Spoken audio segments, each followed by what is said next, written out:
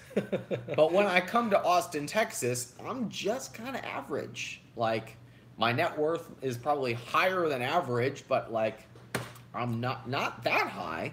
And when it comes to fitness level here, I'm like an average dude, right? But in Ohio, I'm freaking king. So I enjoy going back and having my time there, and then I want to get the hell back to Austin, Texas.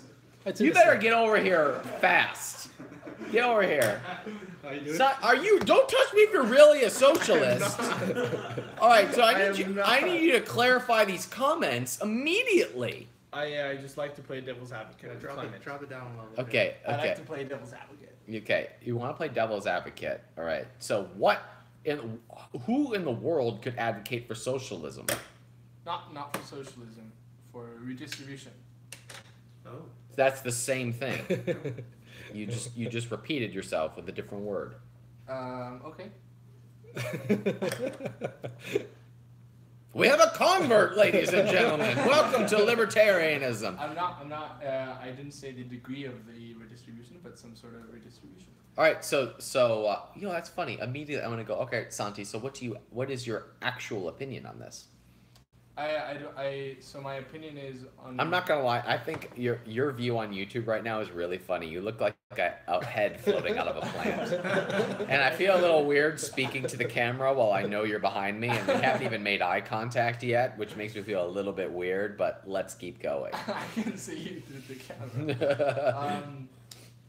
My view on it is very central in the sense that I see the plus side of both sides. And I'm too young and too naive to create That an is opinion such on a it. cop-out. But I actually think that's kind of refreshing and honest. How old are you, Santiago? I'm 20. All right, you're 20. Most people your age are like, I know better than everybody. So I'm actually refreshed by the fact that you're like, I'm too young to have a fully fleshed out opinion on this. Yep. I actually like that. Doctor, That's his diplomatic stance. He doesn't actually believe it. That is so For not the true, record. Glenn. cardiologist Clement, I thought up to cardiologist Clement, and I don't know what I was going to ask you after that. I will add, for your earlier question, that that was one of the reasons why I moved too. It's because Toronto is I feel it's a much less entrepreneurial city. Toronto is? Yeah. Toronto is the most diverse city in the world, though, is it not? Yeah, I guess culturally probably one of the most diverse, but at least for the people I hung out with, and this is the big thing too. Like, you're the product of, I think, your 5 closest friends, and I think studies Fact from a doctor. and I think studies show that you can only really maintain 5 close friends at a time, and so Wow, that's scary. it's really difficult. Like, if you're in a small town, it's so difficult to try to exceed expectations, and it's in a city like Austin or in many American cities, people, I feel, just aim higher. They expect more. And I think that's both good and bad, in the sense that Totally. people complain about consumerism and things like that, but I think the positive is that it moves most of us forward. So this is the part of the show called Ask a 20-Year-Old Socialist. Today's submitted question is from Drunk Ryan. Drunk Ryan would like to know, 20-year-old socialist, how much redistribution is enough? I do not know the answer to that question. Drunk Ryan would like to know, 20-year-old socialist, what are the benefits of redistribution of wealth?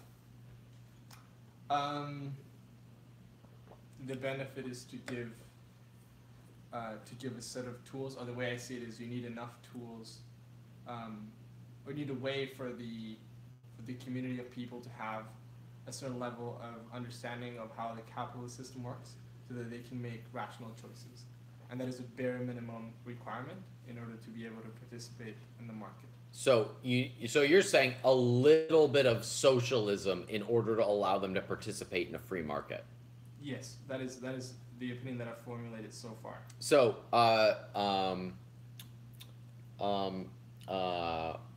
hey, Wow. Hello, wine. This wine is great. Feeling it. This wine. What? How do you say this in Canadian? Casson? Casson in Canadian. I'm good, thanks. Uh, I'm not allowed to drink wine also. Proctologist Juan. Right, that's true. Oh yeah, I wow. could have committed a felony. I didn't offer him wine. Maybe it's a felony. I have no idea. Okay. Convicted felon proctologist Juan. You know, I have a confession. I believe in redistribution as well. Through markets? Yes. Because markets control prices, which make it feasible for everybody to participate. The only way you ever make healthcare affordable for all is not by guaranteeing it by government. That makes it more expensive. And you can also make the argument that the healthiest charities and not-for-profit sectors are in for-profit. The more for-profit an economy is, you have bigger not-for-profit sectors. I have no idea what you just said, but I agree. And they're far more efficient than government distribution. So, as the devil advocate, I'll ask Ryan. Really, is it a devil's advocate? I'll ask Ryan. We'll allow the preface. Do you think that there needs to be some level of rationality in order to make decisions as a player in the market? What do you mean? What do you mean by rationality? You need to be able to understand the pros and cons, including price, when you choose to either buy a product, so consume a product or service. You need to understand what the pros and cons are, both in the short term and the long term. I'm not going to phrase it as that. I'm going to say there needs to be some sort of incentive. People don't act rationally, but they do act with their own self-interest and their own incentives, and we tend to justify things emotionally. That doesn't make it any less right or wrong than rationality. Got it. And this is, I think, also where Santiago comes out as an elitist. How do you mean? You don't have to make it personal. I think Santiago's concern, couched in his supposition language, is that is that poor and stupid people need smart people to tell them what to do. I did not say that. That is absolutely not what I said. I think Were you going to make the argument that people are not rational? I'm making the argument that people need a certain level of education. As I don't know where the line is drawn to be able to make long-term good decisions. Whether you frame it as an incentive or as a consumption, you need to understand what the implications are in the short and long term. I think when you take away painful implications, you make people dumber. When we take away the responsibility of actions, we make people dumber. And so you have to let people experience pain. You have to be willing. There has to be a level of pain associated with bad decisions. That is how you learn. That's how you make people. That's how people get smarter. It's how you get better data over time. I would qualify that in saying, like, I think if there's any role for government, that it's to make sure that we don't fall below that threshold of life. And I think. But I also would qualify that statement in believing that charities in the not-for-profit sector do a much better job than government at identifying where those resources need to be allocated. And so, yes, I could not see myself being okay with seeing people die on the streets. And to that end, I think charities are much better equipped and more efficient at dealing with problems. And actually, there was a good conversation about homelessness. Who was it? Who was Liam Neeson. Paul Miller. Paul Miller was talking about Paul. If you're on that or on here, hi. But Paul was talking about Paul Miller went from 0 to $5 million on Amazon and Shopify alone, and you can hear his episode on Freedom Fastlane, the podcast. Just Google Paul Miller, Freedom Fastlane. Thank you.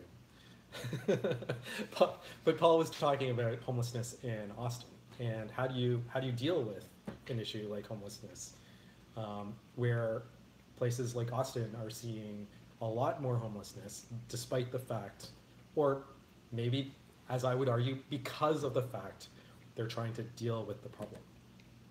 And so you subsidize it, and when you subsidize something, you get more of it. Absolutely. Where is Catherine Lavery? See money. See money, come into the frame. See money, everybody. See money. Why do you get uncomfortable when we talk about Trump? Well, I take my spot. Are you a socialist? You can take the socialist spot now. I genuinely value your opinion, so I want to hear.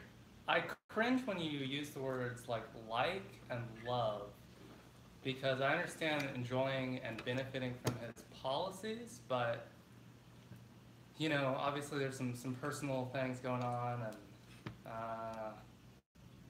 you know, is a problematic president. You know, what can I say? How do you define that, a problematic president?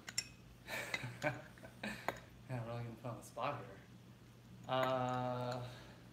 So like for today, for example, he was tweeting about like how he's owed an apology by like the news and like the fake news and like media, because people apologized to Roseanne Barr for her comments.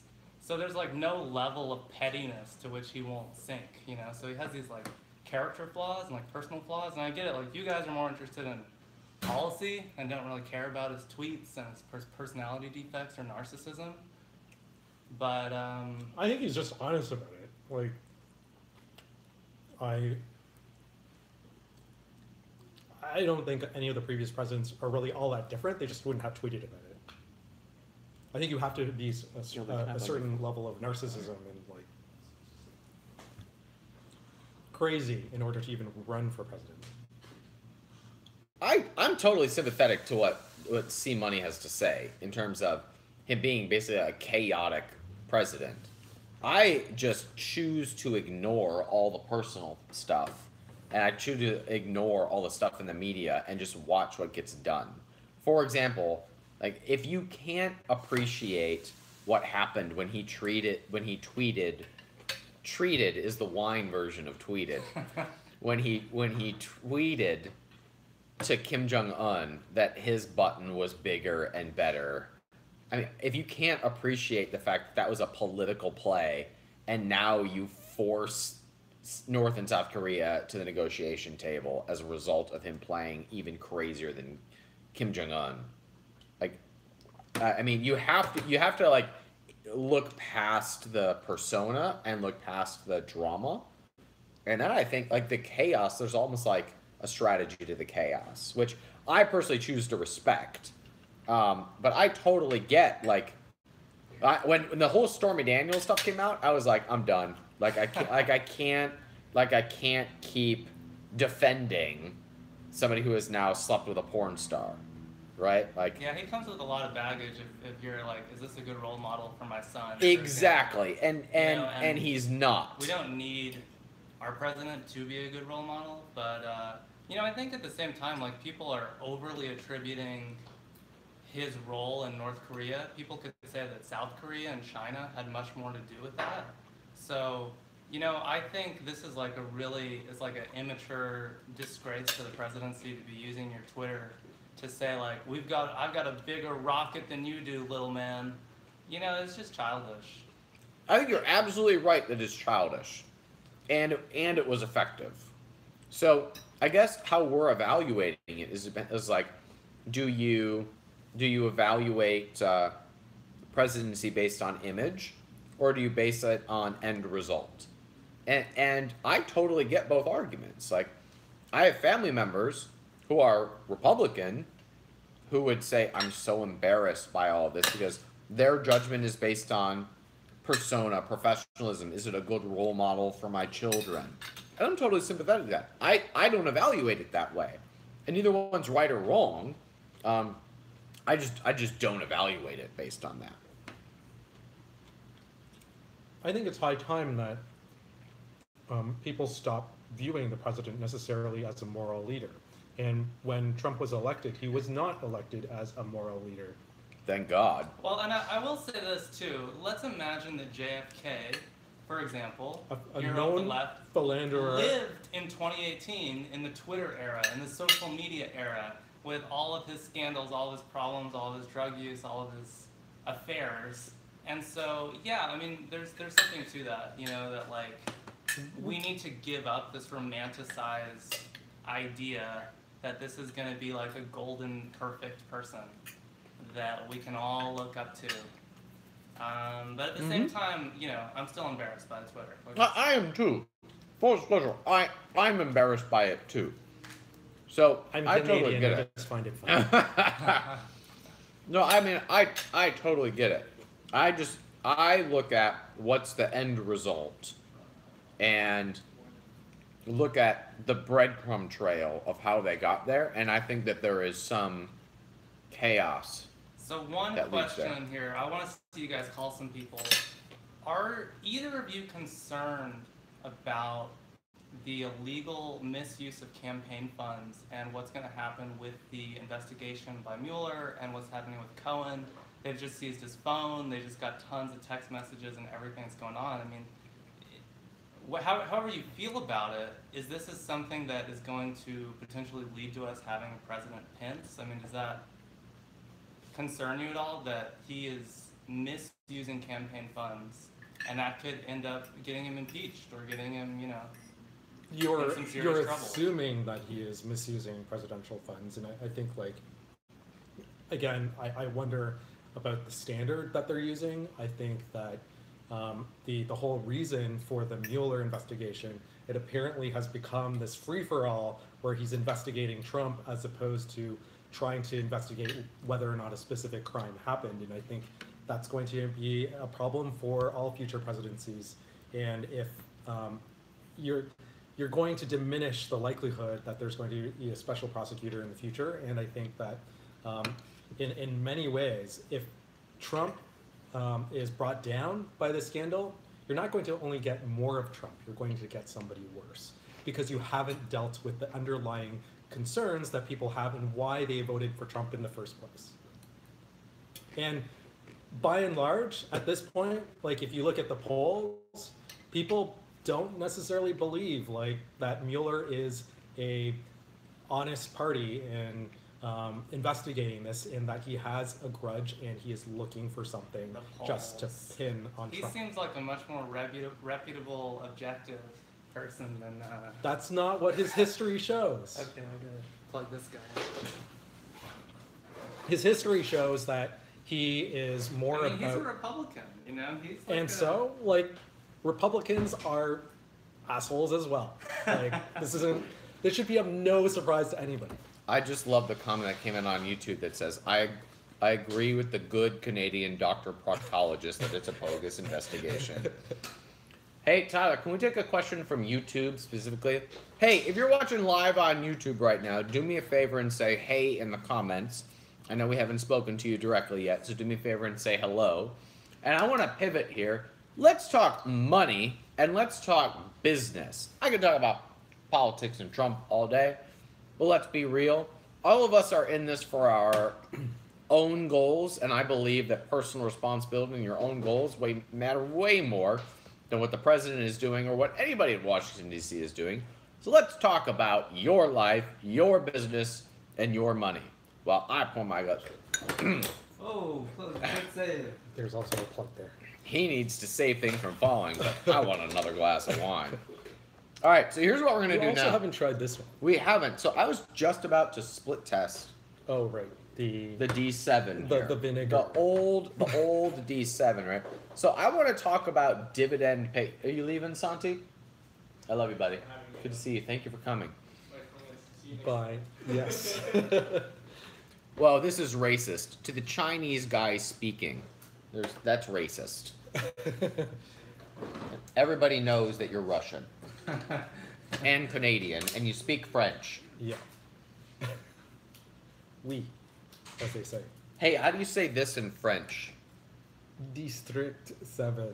Okay, so let's take a clean glass here. I want to talk about dividend-paying stock. I want to talk about business. We might talk a little bit about private equity, buying and selling companies. But first, let us pour our wine. Oh, that comes out nice. Well, gotta rate it high then.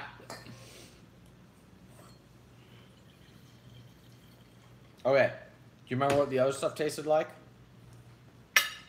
This is a true split test here. Yes, I did. And this one tastes a lot more like vinegar. Does it? Yes. I think it's great. So I'm no wine drinker, I think it's great. but this is not what it used to taste like. Really? I can't tell a difference between old wine and... I can tell good wine from bad wine, but not old wine and new wine, apparently. What's that line from a good friend of mine, Jesus of Nazareth? You pour wine into old wineskin, it bursts. And the camel's in the eyes of the needle. That's a direct quote, right? So you were thinking about becoming a pastor, were you? I did go to school to be a pastor, yeah. Okay. Wineskins and camels Yeah. are friends of the rich man, and the meek shall inherit the earth. Excellent. I'm pretty sure that's a direct quote from Yes. Mark 12. Yes, I'm sure you're right. I'm insulted. You're religiousist.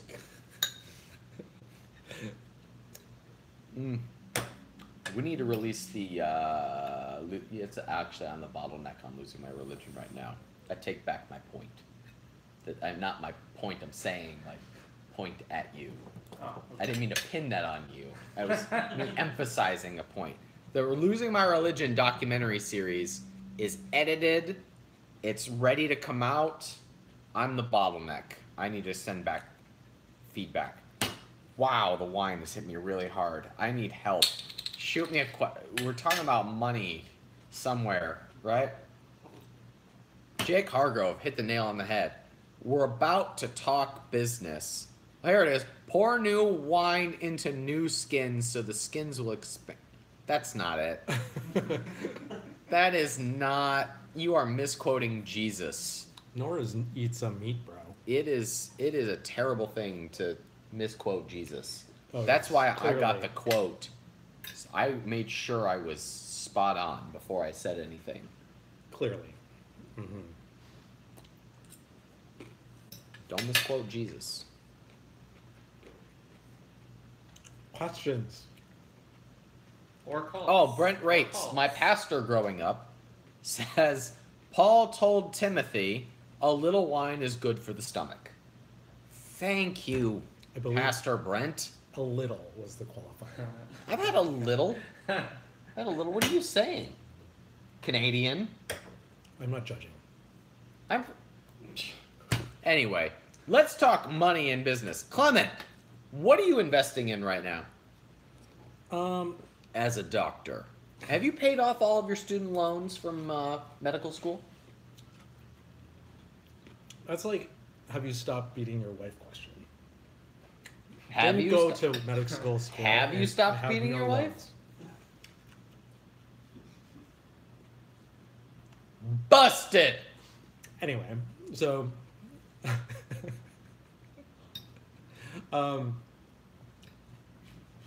what am I invested in? Oh, right. All my money is in my businesses. What are your businesses besides heart scans and colonoscopies? And as an eye doctor, you check vision too. So, Yes, clearly. mhm. Is it because I'm Asian that you're making these medical jokes? That's racist. Yeah, really. How dare you accuse me of being prejudiced? Well, you're white. I just wanted to honor the fact that you're an ear, nose, and throat doctor. Anyway, so we have our brands together, Mm-hmm. and I also have a specialty contract manufacturing business, which is based out of Hong Kong.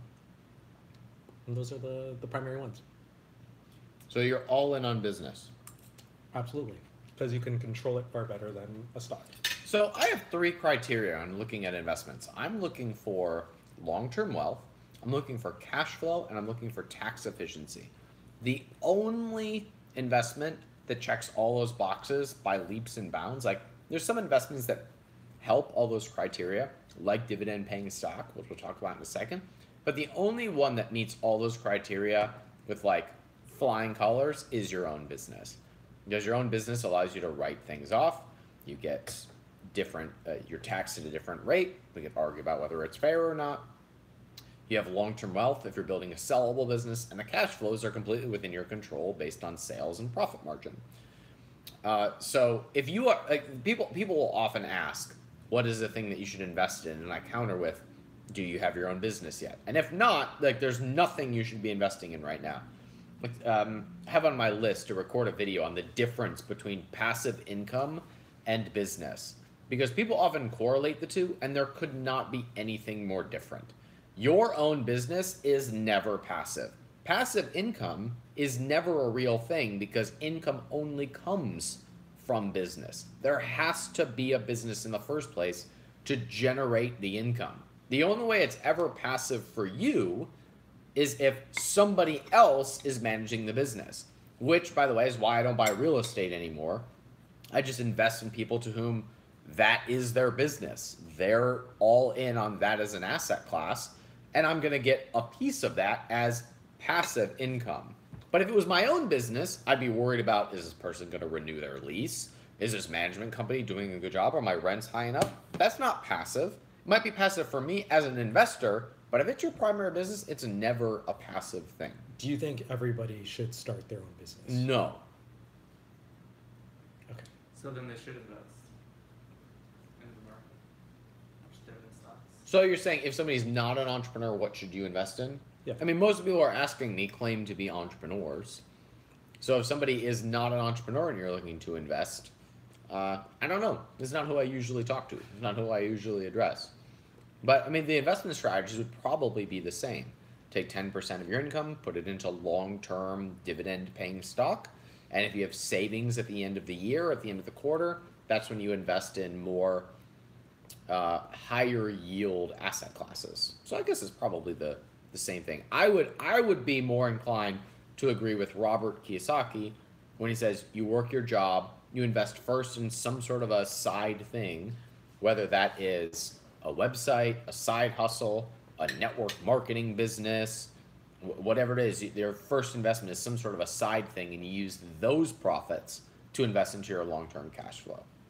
So why dividend-paying stocks versus, say, an ETF in the market? Boom. Love this question. So I have very specific criteria of what I'm looking for when I'm buying dividend-paying stock. And I'm looking for, and by the way, if you can show me a way to invest in the market that beats dividend aristocrats, I will concede this point. But I'm yet to find, over a very long period of time, I'm talking 10, 20, 30 years, a way to invest in the market that beats the returns of dividend-paying stock. Because with dividend-paying stock, you have two pieces of compound interest.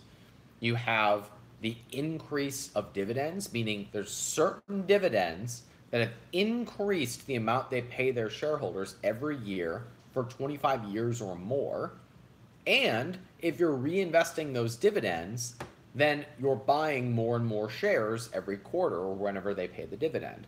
So you have two forms of compounding interest: the 10% per year of the increased dividend and the increase of the number of shares that you're purchasing. So that double compounding interest, I'm yet to see an ETF or any other way to invest in the market that beats those returns.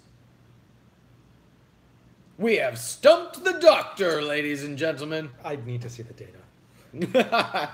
So even if you look at, for example, of dividend-paying stock in the event that it stays flat or that it goes down, even if that is happening, when the dividend is being reinvested, it means that you're buying more shares at a lower cost. As long as that dividend keeps going up in value, it means you're buying cash flow at a more and more affordable rate. Now, that's under the assumption that the dividend continues to go up over time, which is a big assumption. But if you're buying into a stock that has 50 years of a proven track record of an increasing dividend, That's a bet that I'll place. So right now, I like AT&T, which I think is a horrible company, but their dividend is so attractive. It's at 6.25 right now. 6.25 per year. Can you imagine if you had a bank account that paid you 6.25? I love Procter and Gamble. I like Johnson and Johnson right now. You look like you have a different opinion. Yeah, I'm a little skeptical, only because if you look at the companies that have grown the fastest in the last several decades, they weren't even in the Dow. They weren't even in existence like 10, 15 years ago. Give me an example. Google. If we even look at the growth of Apple, Apple hasn't paid. If we look at Amazon, great example. You're losing out on a lot of growth, but at the same time, their volatility is inherently a lot higher, so the risk is arguably higher. So again, I don't know because I haven't looked at the data, but the reason why stocks have high yields is because people don't believe in the underlying companies. And how do you mean? So they bring down the price of the stock because they assume that the yield will change, which it can. For instance, AT&T, will it continue paying dividends or increasing their dividends forever? Well, hopefully not, especially if they keep up their crappy service. But it's the reason why people are worried about companies like AT&T is the business is changing radically. So I understand, but I understand that concern. But even if we look at something like, so I bought in at Target years ago. I was just about to refill it with the good wine. How dare you diss Costco wine? I'm not dissing Costco. By the way, I own a lot of Costco stock. How much do you own, Dr. Clement? I help fund the dividends for Costco. Thank you. Have dividends. He's the reason my Costco stock has gone up so much in the last year. And they pay a healthy dividend. Carrie here says that the AT&T dividend is so high because they have to pay shareholders to buy their stock. I have no idea what that means. Would you agree with that, Clement? I don't think that that's true either. Obviously it's a flippant comment, but... Oh, we just called you flippant, son. Boom no, sauce. I don't think... most investors, and good investors at least, don't attach any emotion to the investment. But so the question is I don't know how AT&T stock has performed in the last 5 years. I'm guessing it's not been Correct, you're absolutely right. And so the reason why their dividends are high is because their stock is probably low from historical standards. Correct, which to me is a point of opportunistic buying. So for the example that I like to talk about, that I've said over and over again, is I bought in at Target when Target had that big, do you remember the credit card leak a few years ago when a bunch of Visa credit cards got leaked and the Target stock came crashing down? And I bought up a ton of Target stock because their dividend was really healthy. It's gone up every year for at least 20 years. And bad news killed the stock price. I bought a ton.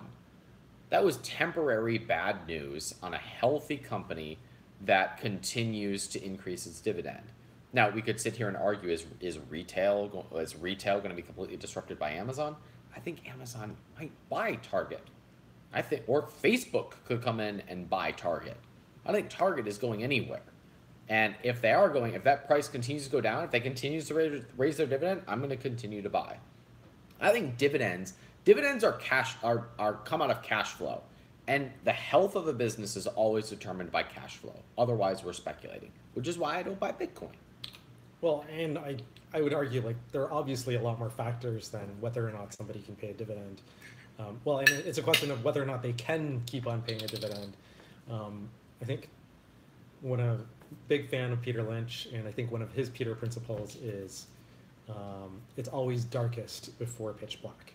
And the idea that it's always going to pull through, I don't know that that's the case. The real question is, when is Jacobson Salt going to IPO? Because Jacobson Salt is the fucking goat. And with that, God turns on the light overhead.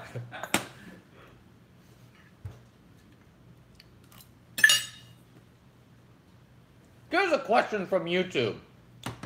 YouTube. Back to business.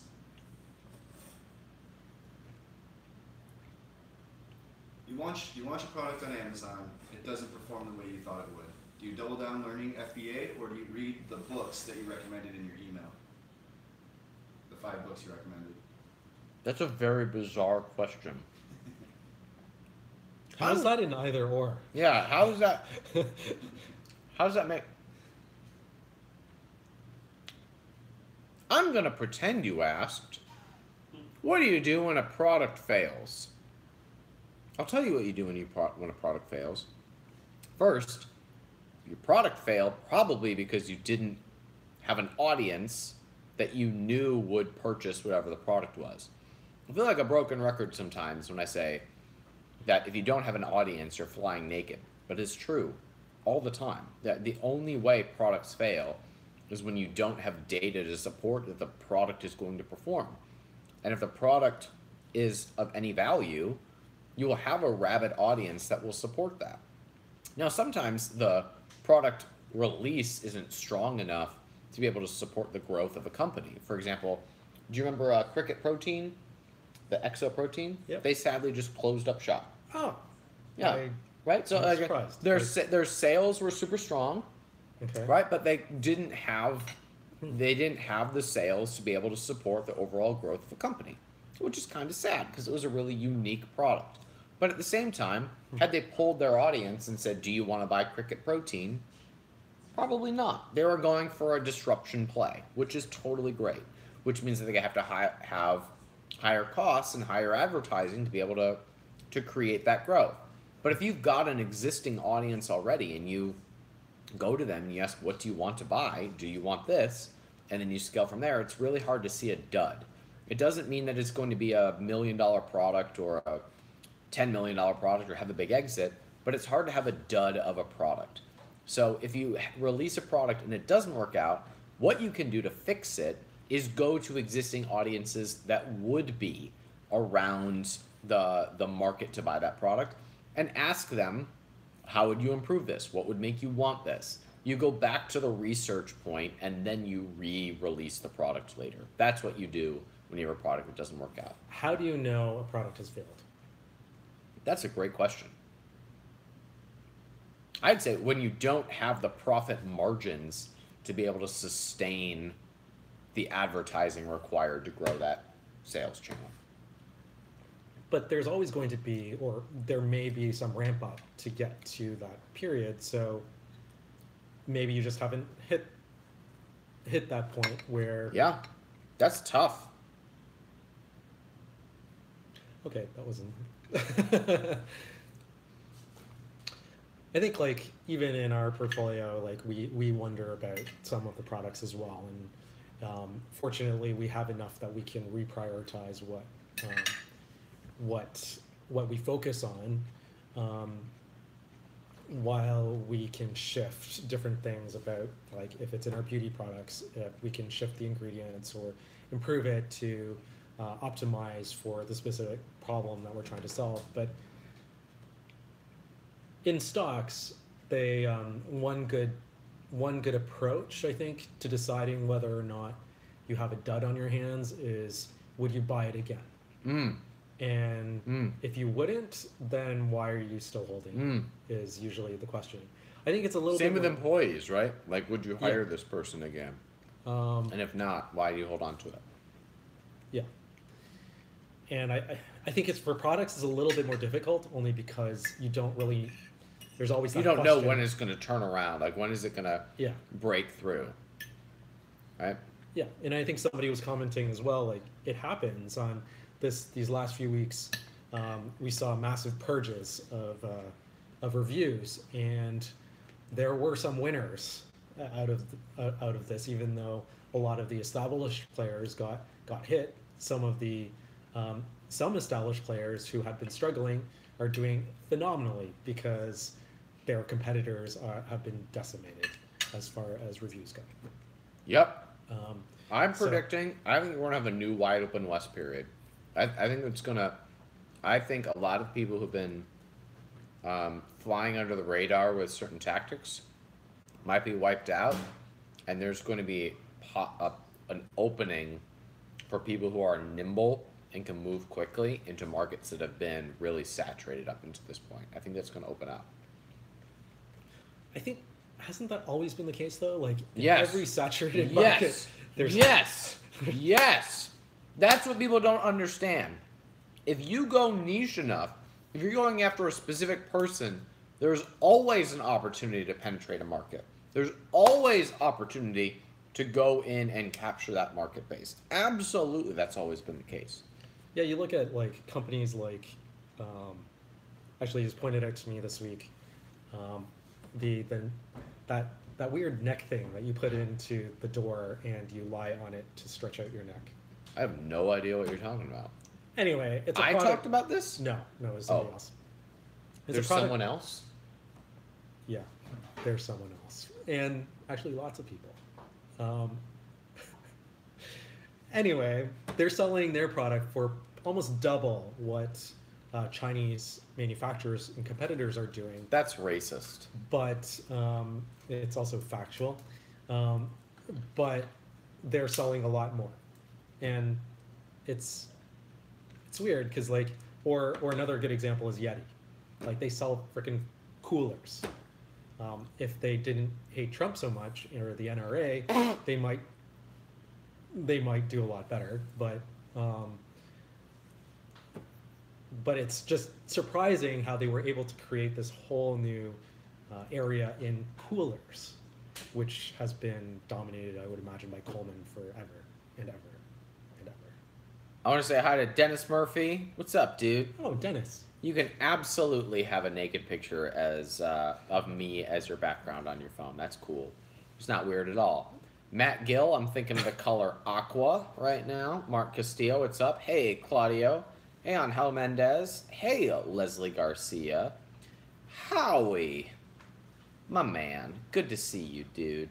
And, no, there's not really cash flow with cryptocurrencies. You have to do things like staking. Oh, it's just, no. Anyway, I love you, Howie. I really do. Hey, Jay. What's up, Carrie? Hey, Daniel Grant. What's up, Dimitri? Oh, I'm not going to try to say your last name. What's up, D? Good to see you, dude. Jimmy Darts. What's up, Carrie? Hey, Steve Hoven. Hey, the Joanna. Sean Miller. Good to see you, dude. All right. Hey, Jose. You know, I love the name Jose because I really like saying, hey, Jose. Do you remember Angels in the Outfield when they were like, oh, is the national anthem about a guy named Jose? Jose, can you see? Do you remember? Remember that from Angels in the Outfield? Yeah. C Money remembers, everybody. Hey, Greg Benke. What's up, dude? Hey, Josh Costner. Hey, Hunter Alex. Amy Hall. Good to see you. Chris Stowe, what's up? Brandon Swerdna, what's going on? Okay, so here's what we're going to do. First of all, it's time. Let me try this again. Hold on. I got to tap in the... I don't have any wine in me, Ryan. I have wine and a lot of salt in me because Jacobson salt is the fucking goat. Mm-hmm. And the result is I have this unquenchable thirst, which can only be solved by more wine. Like this one? It's time to call some fans. But first, let's try... Oh, this one is a French wine. Oh, so here's what I went with here. So this is a French Bordeaux from 2015. Yeah. But no yeah, show them the French Bordeaux from 2015. This is actual French. Now, is that native French or is that Canadian French? I think the produce of France suggests that it's from France. Okay, great. How do you say that in French, Doctor? Produit de France. I meant the name of the wine. Tertre du Moulin, which is probably a horrible accent, so I apologize for anyone who actually speaks Canadian. French. Grand Vin de Bordeaux. Saint-Emilion Grand Cru. What's he saying? I have no idea because I'm imagining that's the name. Village médiéval. Okay, now you just sound De weird. You just sound weird. Saint-Emilion. You sound stupid right now. Are you calling French people stupid? No, Canadians. Oh, okay. Yeah. So what does that say in God's language, English? It's a Bordeaux. It's a Bordeaux. All right, let's try this Bordeaux. Okay, wonderful. Renee wants to know how many bottles of wine are we in? This is number 3. I'm gonna mute y'all for 5 seconds. You're gonna mute me? And you're back. Wait, are you? That's, What was awful? I And just back. chugged the rest of that. Hey, can you guys hear us? C Money says we might be muted. Let me know. Can you hear us? In the commentos. In the how do you say comments in French? I don't know what the French is for comment. All right, we're good on YouTube. All right, we're good. We're good. All right, we're good. All right. Pour me some Bordeaux, doctor. Hey, how many, as a doctor, as a cardiologist, how much wine is no longer good for your heart? Thank you. How much wine is no longer good for your heart? I thought you drank a lot more than that.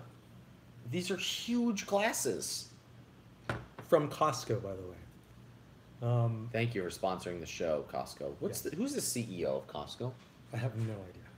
CEO of Costco, call me. Come speak at the capitalism conference. Or come for wine. For wine with Wyan. Pour yourself a glass of Bordeaux. I don't know how they do things in Hong Kong. French Canadian doctor. That's a weak pour. All right, let's have some Bordeaux.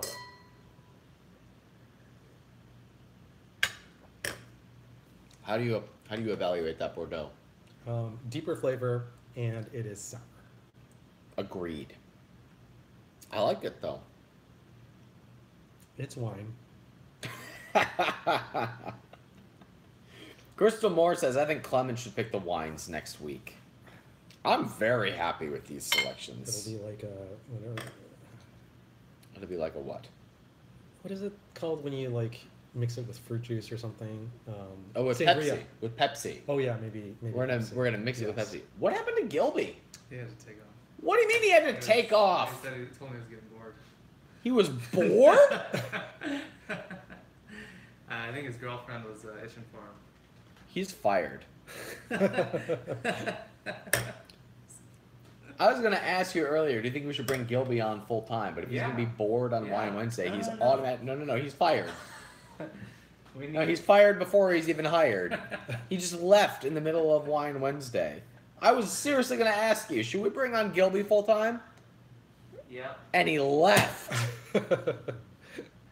He left. All right, Tyler, who are we gonna call? Ghostbusters! Yeah, C Money got it. Tyler, who we calling? Well, I've called a few people and nobody's answering. So, All Americans. Did you call Gilby or something?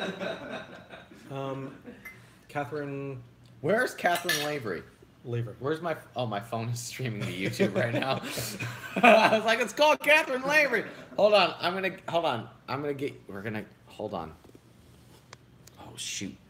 Hold on. There's somebody on YouTube. Oh shoot. Fixie would really like some advice. I would like to call Fixie. And I can't do it. What are you trying to do? I was trying to fix it. Let's call some people. Let's do this. I still have chicken thighs to eat. Where's Catherine Lavery? You want me to use the phone back? Let me look from I the. called through. What is this? I'm sitting here alone. I'm alone now, and I'm kind of a big deal. Aiden now wants us to call him. We called him last week. Oh, Aiden, Did we? Mm-hmm. Aiden just likes to give his number out on the internet. Every forum I'm in, Aiden is there giving out his number.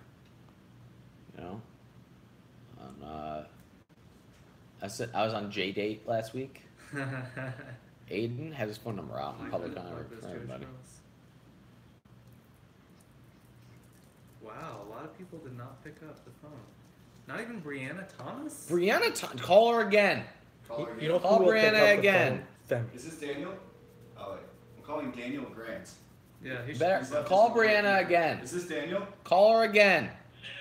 It is. Hey, Daniel. Are you watching Wine with Wyan right now? He is. Gilby is legit fired before he's hired for leaving during Wine with Wyan. I'm not even Do you joking. have a question What's for that? Ryan? I kid you not. I was like, do you think we should bring him out? Like, because I know you're gonna need editing He support didn't, right now. he didn't say it was Poor- You Maybe. said you. I don't believe you. I was You. just s- joking. Yeah, I don't believe you. You're just saying that because you didn't know that I was like, should we hire Gilby? Oh, who we calling? We could We call call him Nick. Who's Yeah. Nick? Nick Emerson. Hold on. Bring this dude on. And where's Catherine Lavery? You got Daniel?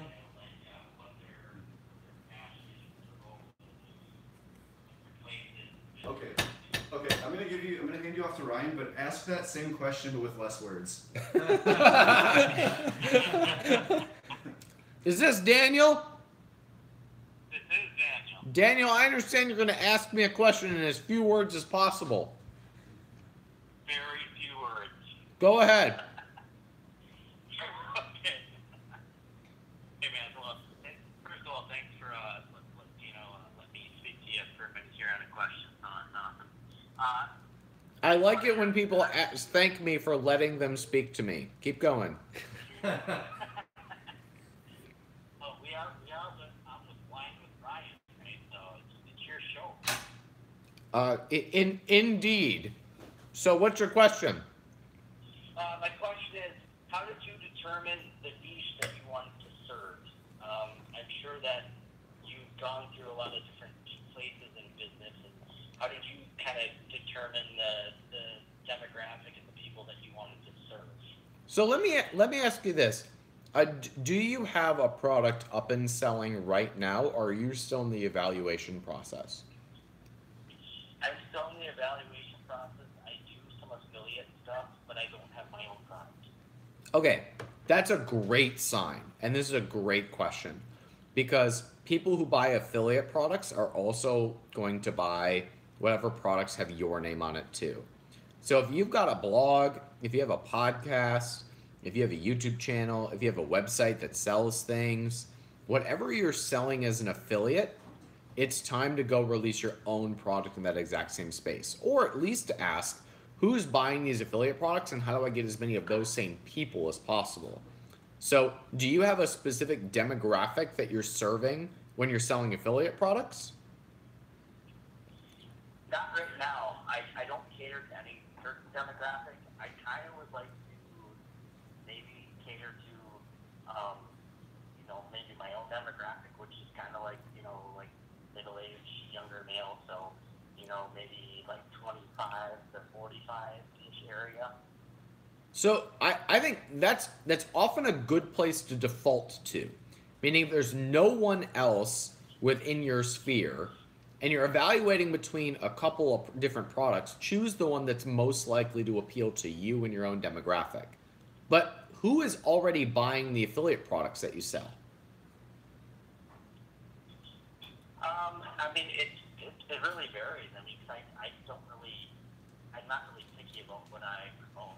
Okay, what is your best selling affiliate product right now? It's a dating product for men. Great. So the question would then be, what products do men who are looking to date buy?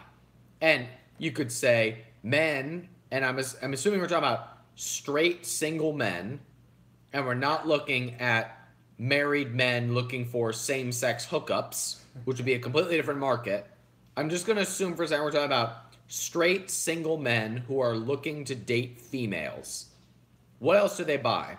Do they buy fitness products because they think that getting in shape is going to make them more attractive? Do they buy make money products because being rich makes it easier to date in their mind? Do they buy products on persuasion or business? Do they buy clothes because they're looking to up their fashion? Are they looking for pickup lines? Right? So there's a money angle to this. There's a physical product angle to this. There's a status angle to this. So all of these markets would serve the exact same demographic. So you've got your person. The question is, how do you want to serve that person? And that's a question about what assets do you have and how can you best help that person get to the goal that they want in a way that's better than all the other people who are serving that same demographic. Does that make sense? It does, Ryan. It does. Thank you. We have a braingasm on our hands, everybody. Daniel, Brought to you by Dr. Clement. that's Dr. Clement gave us the braingasm. Daniel, anything else we can do for you? No, not right now, Ryan. I appreciate you letting me call in with this question, man. All right. Good luck to you, man. Keep us posted on your progress. Thanks, Daniel. All right. Thanks, brother. I think like Russell Brunson also has in Expert Secrets, he also talks a lot about how to define an audience that is really passionate about a certain area, and determining like if people are talking about, like, they're passionate if they keep on talking about the subject. And so he provides a few clues, I think, in that regard of what a good audience looks like, because obviously you want an audience that talks about your stuff. Mm-hmm. Do you remember what that criteria was? I don't, candidly. I think what he did was, I think he provided, like, if an audience has groups, Facebook groups, or chat sites devoted around that topic, it's suggestive that it's a viable audience, because a big part, and you talk about this as well, is a big part of selling product is going to where your audience hangs out. And for us, Yup. it's on Amazon for pretty much everybody, but there are also other places. Yeah, Amazon is like the last stage of the buying cycle. And there are other fish swimming around in other pools where you can drop your bait and bring them over into Amazon. What do you think of the Bordeaux? It's wine. I have that drunk neck thing where your neck feels kind of heavy. You know that feeling? I don't. Well, then you better keep drinking your Bordeaux. You better hurry up. Hurry up, Dr. Wong. Hey, who we calling? Hey, you got Brianna on the phone? Let's go.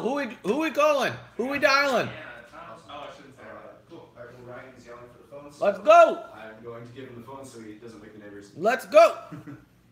All the neighbors are like, Turn the volume up. Brianna, how's it going, girl? Hi, Ryan. Hey. Great, how are you? Well, don't forget about Dr. Clement. Oh, hello, Dr. Clement. It's a pleasure. Hi. So multifaceted in all of your specialties. Apparently. Yes. Well, Brianna, what can we do for you?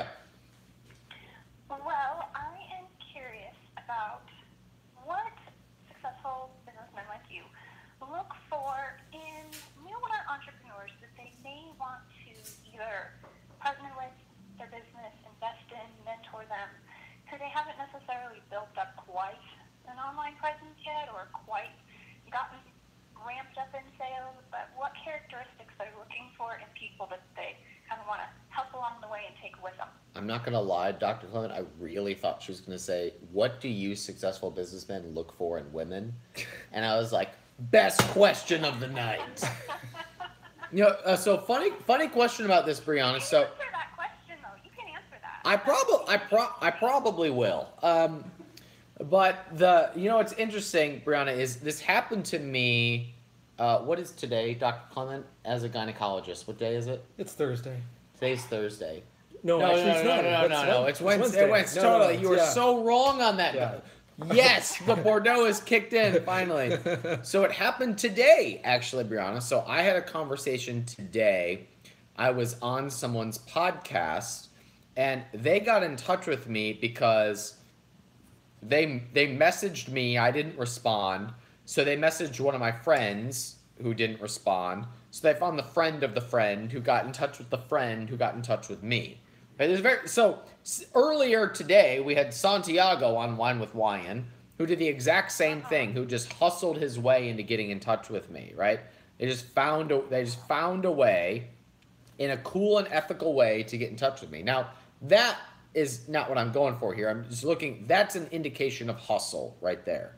Now, the person that I was on the podcast with is sitting there telling me about how he's releasing products to a very specific audience and how he did the exact same thing of getting in touch with these influencers. Couldn't get in touch with them, found a way to get in touch with them, messaged them until they responded, until he had equity deals with 2 million eyeballs, meaning enough influencers in that vertical, in that space, to where he now had an equity deal on the table with 2 million eyeballs. So influencers, one influencer had 500,000 followers, another influencer had 400,000 followers, another had 1 million followers. Total, about 2 million followers between those three influencers, and he had an equity deal on the table. He had 2 products identified, enough capital to do a first order, and that was it. That's the kind of guy that I'm going, I want to back this person because they've shown that they can hustle in multiple ways to create relationships. This person is an action taker, and he has some sort of proof of concept. The proof of concept isn't necessarily in the product, but he has distribution lined up. And my capital is going to allow him to go faster.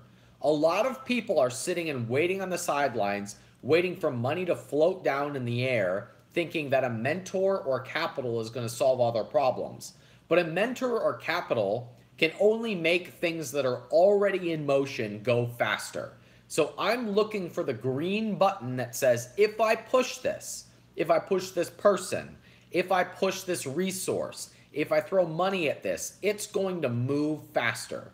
It's that idea of, if you're pushing a boulder down a hill, you can steer it, make it go faster, but it's really hard to get a boulder moving from a dead stop. So I'm looking for someone who's in motion, who has something lined up, and that by me getting involved, I can make it happen faster. Got it.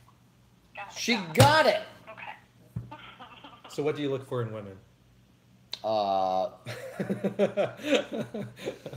That's a great question. You know what I look for? A pulse.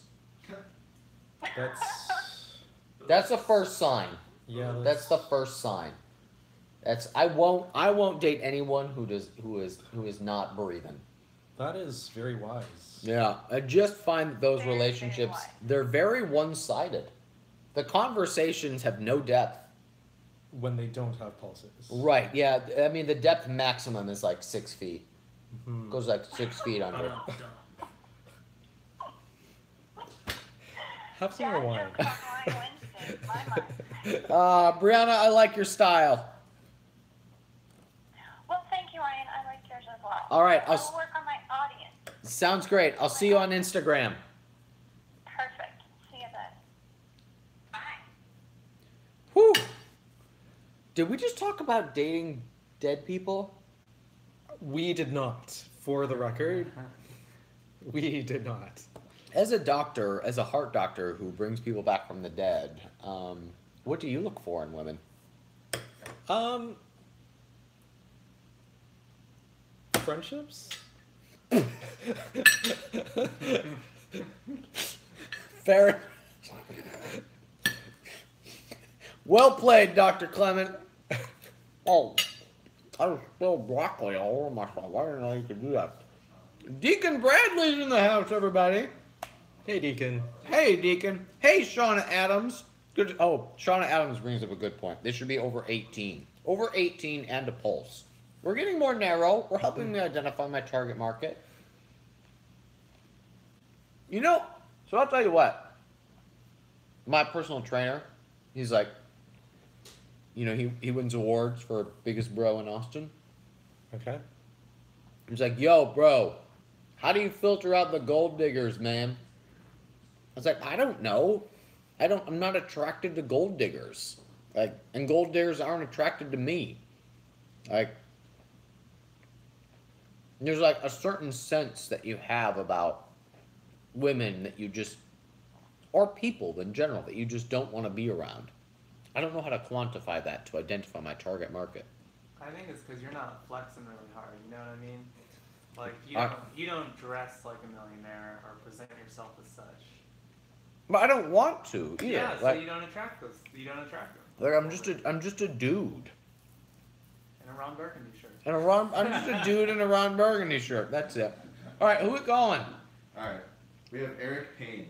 Eric came to CapCon. Let's talk. Eric. Eric Payne is in Eric. the house, everybody. We're friends. What is up, Ryan Dan Moran? I am he.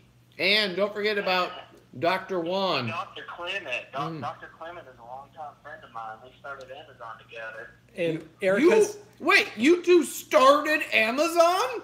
What? Breaking news. Yes, we joined the wrong group together and both started Amazon. You guys started Amazon. Wow. What was the internet like back in 1999 when you started Amazon together? We both tutored Mr. Bezos, and he took great notes, mostly to Dr. Clement, but partially to myself. It makes total sense. What's going on, Eric Payne? Hey man, quick question for you. So, I've always been interested in the income store, and you said recently that you had the largest amount of your assets tied there, about $1 million among your investments. And I've also talked to Ron Fossum. We were on about a 3-hour call just the other day, and he had some income store investments as well. And I've got 17 rental units, and that's kind of my long-term asset allocation, but I'm really interested in that. And so how do you, I guess, the income store kind of offers an 18 to 24% return in most cases, which is a nice return. And real estate, if done right, you're going to get around 12%. And real estate is very long-term and very sustainable. And so I'm trying to convince myself to go for the higher return, which is a more volatile asset. And you've done that. So how do you kind of compare real estate or other investments versus the higher return that you get in an asset such as income store properties that are completely passive? So there's absolutely no way that I could legally get in trouble for answering this question in any specific way, right? First off, Eric, you should be selling your house and moving to Austin, as you have considered in the past. I am working with a broker to sell the business, actually, Clint. All right, so Eric Payne, you appear to have made Dr. Clement very happy by just agreeing to move to Austin, Texas. But this is the way that I'll answer that. Real estate is a business. Income-producing websites are a business. Any investment is only as good as the business behind it. I am a terrible real estate business owner. I don't want to be in it. It's not the business that I am interested in anymore. I make my money on the internet and I invest it into other people who are into other businesses. Passive income does not exist. It doesn't exist in websites. It doesn't exist in real estate. It is all down to people. So if you have a strategic advantage in real estate because you own a certain part of your location, go all in on that unique advantage. If you don't, give your money to people who have unique advantages elsewhere. I have a large allocation in income producing websites because of the tax write-offs. And yes, there's significant amount of cash flow associated with that as well. But I went through an exit a year ago, and I wanted to protect as much of that from Uncle Sam as possible, which means that I wanted to maximize my write-off at that time in that moment of my life. Now, there was a time in my life when it made sense to scour the market and to buy up single-family residences as fast as I could. Move funds around, pay cash for them. Like, there was a time that it made sense. Right now, it doesn't make sense for two reasons. One, my time is better spent elsewhere. And number two, valuations on single-family houses are way too high right now. I'm in sales mode. The best realtor in Ohio, Ben Murphy, is watching right now, and I'm throwing every property at him saying, sell this thing, right? Because valuations are so high, and I'm going to take that and put that into other places because I don't have a strategic advantage in that asset class. Dr. Clement, you look like you want to clarify. Well, Ben says your disinterest in real estate breaks his heart. Yeah. But he'll be okay. He'll be okay because he's selling my properties like a madman, doing a great job. I'm not buying anything right now, right? Like the yield in real estate just doesn't make sense right now to be a buyer. It makes sense to be a seller. So I'm basically arbitraging yield right now, which is, back to your question, Eric, how I'm justifying one asset class for another, because I'm looking at yield going, the yield on real estate isn't going to make sense for a long time in this market. So it doesn't make sense for me to allocate my own time in this asset class. Yeah, that makes sense. I'm waiting for a market correction to deploy cash into real estate as well. So in the meantime, I'm getting write-offs, I'm getting depreciation, and I'm getting cash flow from other asset classes, like real estate syndications, like dividend-paying stock, like income-producing websites. But I personally don't have it in buying my own single-family real estate, so I'm not buying anything in that asset sector right now. Gotcha. Yeah, that makes sense. Make sense? Cool. Yep. When are you moving to Austin? Tell Dr. Clement to put some more pressure on me. I divorced last year, and I'm about to sell my business and be worth $3 million and do whatever I want. So. Another millionaire made. Dr. Clement?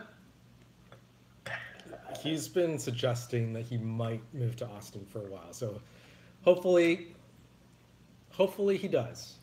It's the best city in America. All right, Eric. Good to chat with you. Indeed. You too. Thanks, Ryan. Let's see what the deal is with the salt. Yeah. The mysterious hand tries the Jacobson salt, and he says out loud, "This really is the fucking goat." Oh yeah, that's good. But he's doing the black pepper one. Yes. So good. It feels so right. All right, who we got next?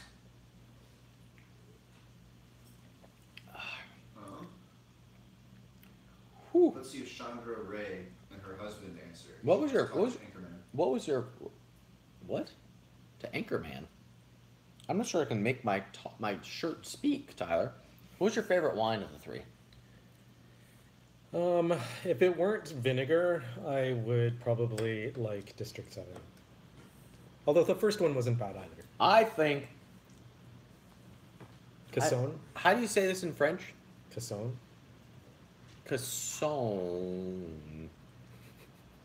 I think this was freaking delicious. This is staying in the repertoire for sure. For damn sure.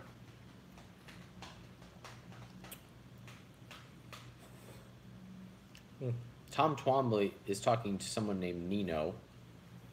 Oh, I must have missed. Oh, hi, Nino in Greenville, Texas. I thought he was calling me Nino. Like, is that a new nickname? I'm gonna start saying an email as Ryan Nino Moran. Whew. What do you got? Who are you chatting with? I don't know. Can you hear me? I can hear you just fine. Hey, here's a good question. You got it? No, you got it? Go ahead, see money, go ahead. Christina Branscombe asks, how are you single? You're funny, smart, with a great personality.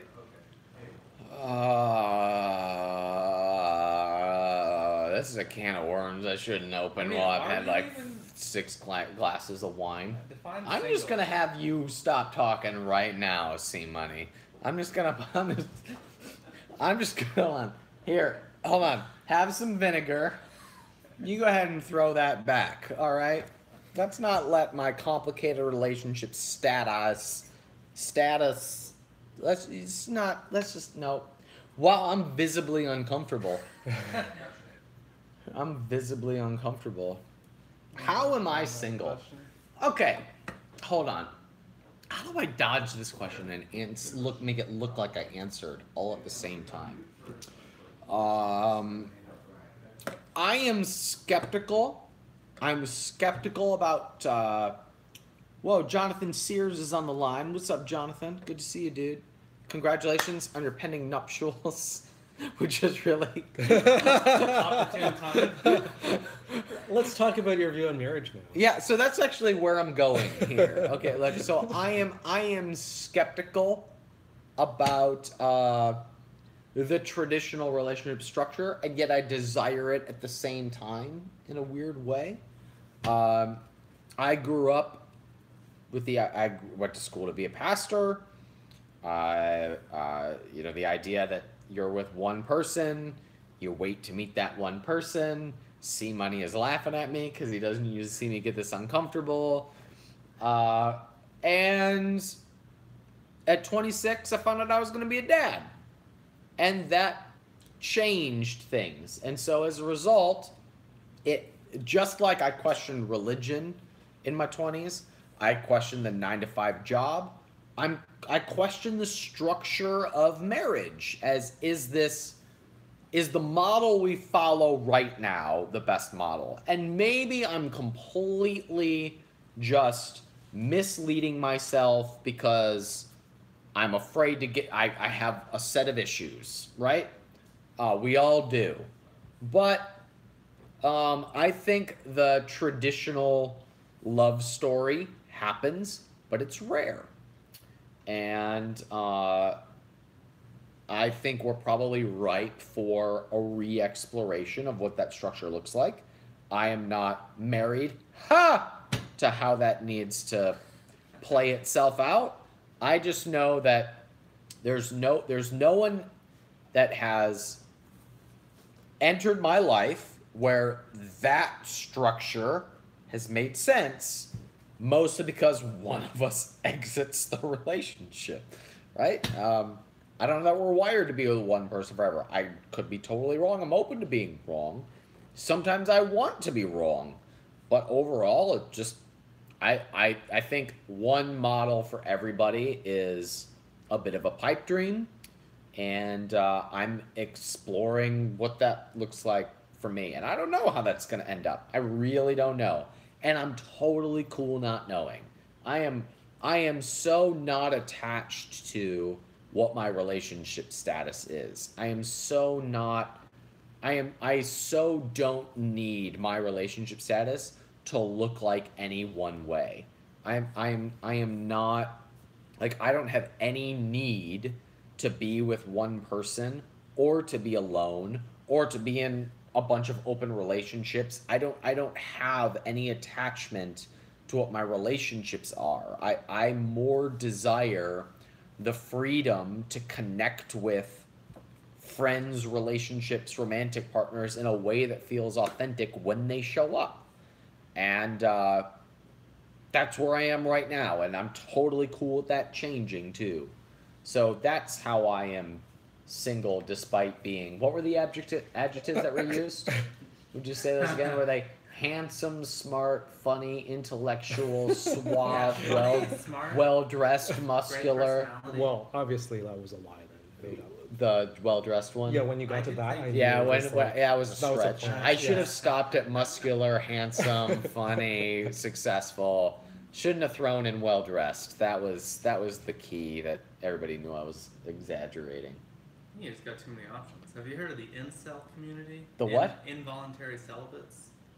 There are people who are Involuntary there are celibates? people who That's are so sad. identifying Kyler, as can I bug you incels. for this? I'm gonna pass out from dehydration. Me too. Yes, please. What? So, There are people who are identifying as incels. did you just And feel this is uncomfortable asking somebody to fill your water for you? You'll No. get used to Little it. But yeah, I mean, one of these self-identified incels would probably take whatever they can get and be happy, I'm not one of those, as far as I know. I don't know. I recently found out that I'm a cisgender demisexual. Thanks. Did you know that? Yep. Everyone, I'm coming out publicly. I recently found out that I'm a cisgender demisexual. I had no idea. Sapiosexual? I feel so much freer since identifying the fact that I'm a cisgender demisexual. If you were to define that in English, If I were to define that in English, first I don't mean to offend anyone, so I would ask someone to say it in French. Thanks, Tyler. Cisgender means you are a gender that identifies as the same biological gender. Okay. So I am a biological male who identifies as a male. Yep. It's called cisgender. I didn't know this. I honestly didn't know this. I learned I this didn't- like a decade ago, by the way. You learned this a decade ago? Yeah, I was working in reproductive health, I did not know this about you, C-Money.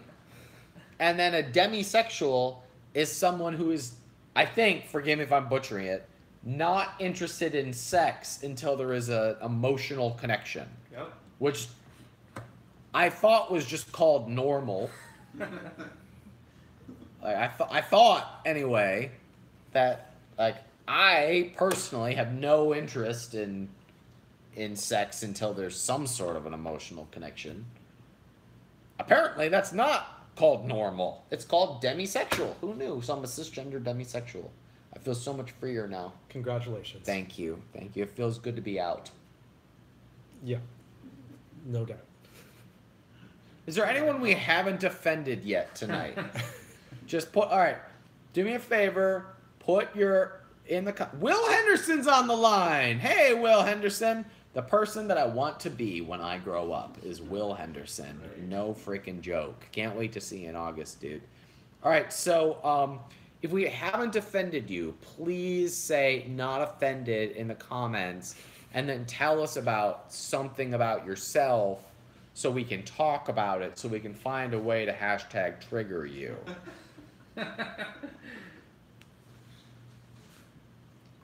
Radio silence. Well, there's a delay. Yeah, there's a delay, don't worry. Well, if no one answers, we've done our job and everyone's offended. Dunzo. Okay. Amanda. Amanda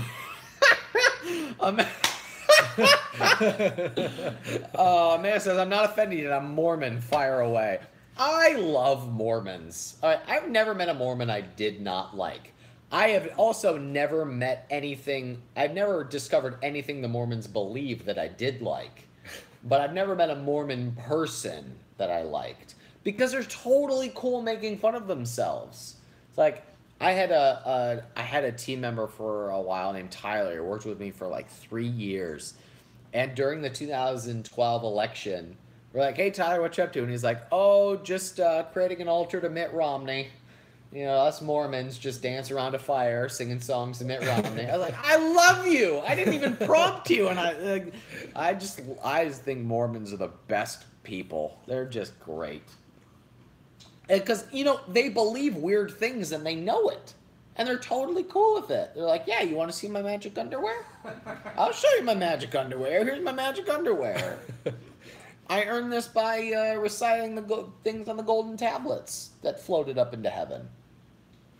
Do you have any idea what I'm talking about? I have no idea. They don't have Mormonism in Hong Kong, Canada, French, Canadian, Bordeaux. We're just listening to the Book of Mormon soundtrack. You know, I met the guy who wrote the Book of Mormon. Trey Parker? Or one No, of those a dudes? different one. He also wrote Avenue Q. Oh, Is that a different one? Yeah. With the puppets. Yeah. He Sexual said puppets. he said some very uncomfortable things to me. That's a story for another day. You know, I did not see the comments when we were talking about relationship structures. That's such an interesting conversation, and we never addressed the comments. What came up? Well, Dun dun dun dun. Dr. Clement, what do you think about relationships? As a certified psychotherapist, what is your opinion on relationship structures? Like this is obviously an area like I'm exploring right now. Like I feel totally at peace with my faith and my religious beliefs at this point about like all other areas that I have explored. This is the piece that I'm like, I'm not so sure how this is going to fall at this point. I think I've seen one good argument that marriages should be up to 7-year contracts, and so you have to either renew it or it just expires naturally. And I think like Totally agree. Like totally get it anyway.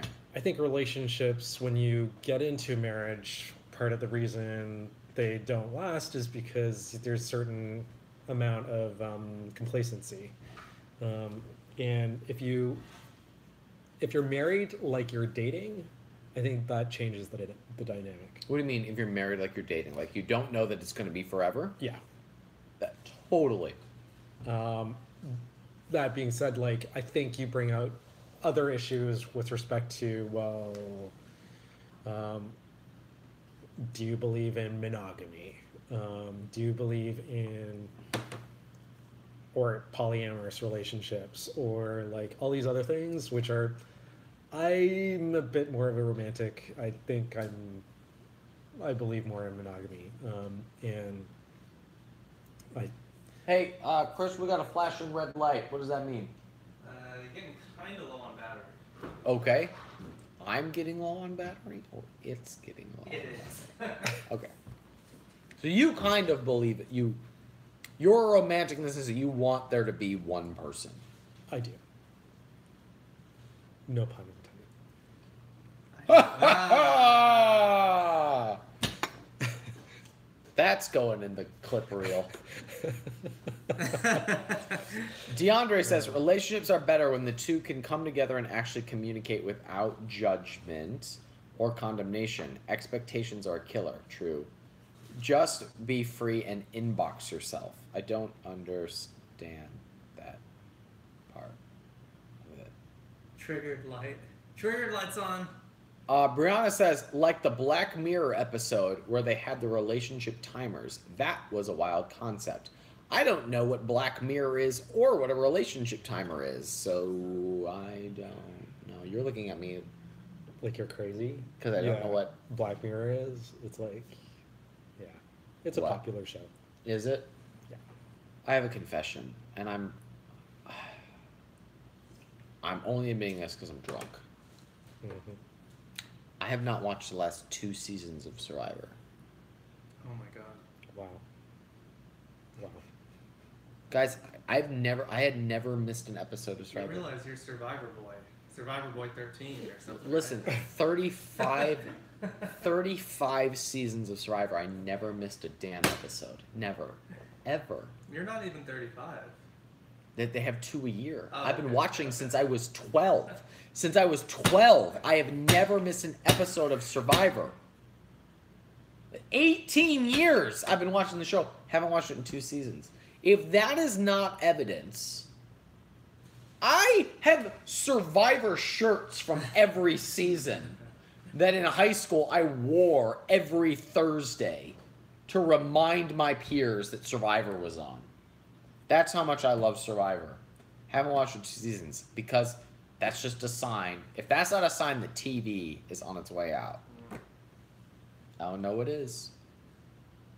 I feel bad about it. Like I feel I have a lot of TV to make up watching because I have to honor my own self-image of watching Survivor. Ow! I hit my elbow. That's what I get for Jeff Probst. The gods of Jeff Probst just hit me in the elbow, and that hurt. Ow! I'm sorry. Are you caught up on Game of Thrones? I think so. There hasn't You've been a seen season 7 in a seasons? year, right? Yeah. I don't know. I'm definitely not caught up on Game of Thrones. Okay. I'm not caught up on Survivor, and it's a problem. What's up, Jim? Good to see you, dude. Jim just comments, Richard Hatch. Is he on the show again? Because that would be amazing. Last I heard, he couldn't get a visa because he's an ex-felon. Brianna says, you had a great point about relationships in your garage YouTube video.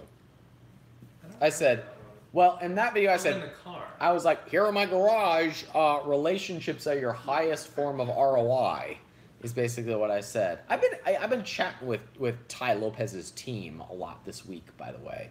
They're up to some, they're such an interesting, like, they're so, hi Ty, they're such an interesting company over there. You can't help but be fascinated. Clement, my phone is being used to stream YouTube right now. What's going on your phone? Nothing at all. Nothing. You are lying. You're lying. There are always interesting things going on Clement's phone. I have and I know because he does this. I have no idea what you're talking about. Takes a lot to get a doctor distracted by his phone. So what's going on in the world of Clement's phone? All right. Sadly, nothing. Angel Mendez says, I like Proverbs 19:14. He who finds a wife finds what is good and receives favor from the Lord. Well, I guess neither of us have found what is good, Dr. Clement. It's not too late. That is true. That is, you're right, Simon. It's not too late. We're still breathing. We can find what is good. Perry Madison, Richard Hatch died last year. No, he did not. Somebody Google that shit quick. Did Richard Hatch die? There's no way Richard Hatch died, and I missed it. There is absolutely no way. Richard Hatch, deceased 2017. No! What? When did Richard Hatch die? What? No, I do not believe this. This is a conspiracy. I would have seen this. What? Are you a Battlestar Galactica guy? I am not a Battlestar Galactica guy. What does that have to do with I anything? think he was in it. Richard Hatch? No. I need Is to there see. two Richard Hatches? Pull this up. Pull it. I need to see this. I'll have to do all the- Oh, Will Henderson. Oh, thank God. Will Henderson saves the day again. It's a different Richard Hatch, not the Survivor one. Will Henderson, you are once again my most favorite person on the planet. Oh, my goodness. My heart's beating like 160 beats a minute. Oh, my goodness. Richard Hatch from Survivor, I'm so glad you're still alive. Oh, tag Richard Hatch. He's got to have a fan page. Tag him in the replay, everybody. Oh, my... Oh my goodness, it's gonna be okay. Season 1 winner of Survivor, Richard Hatch. I am so happy for you. Whew, oh, my goodness.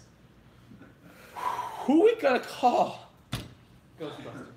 We do have someone on the phone. Oh, we have someone on the phone right now. All right, who we chatting with, Tyler? Richard, tell me it's Richard Hatch. I'd be so happy. This is Chandra. Chandra Ray, I assume. Yes. Chandra, what's going on? Just sitting here waiting. Well, wait no longer. Here I am.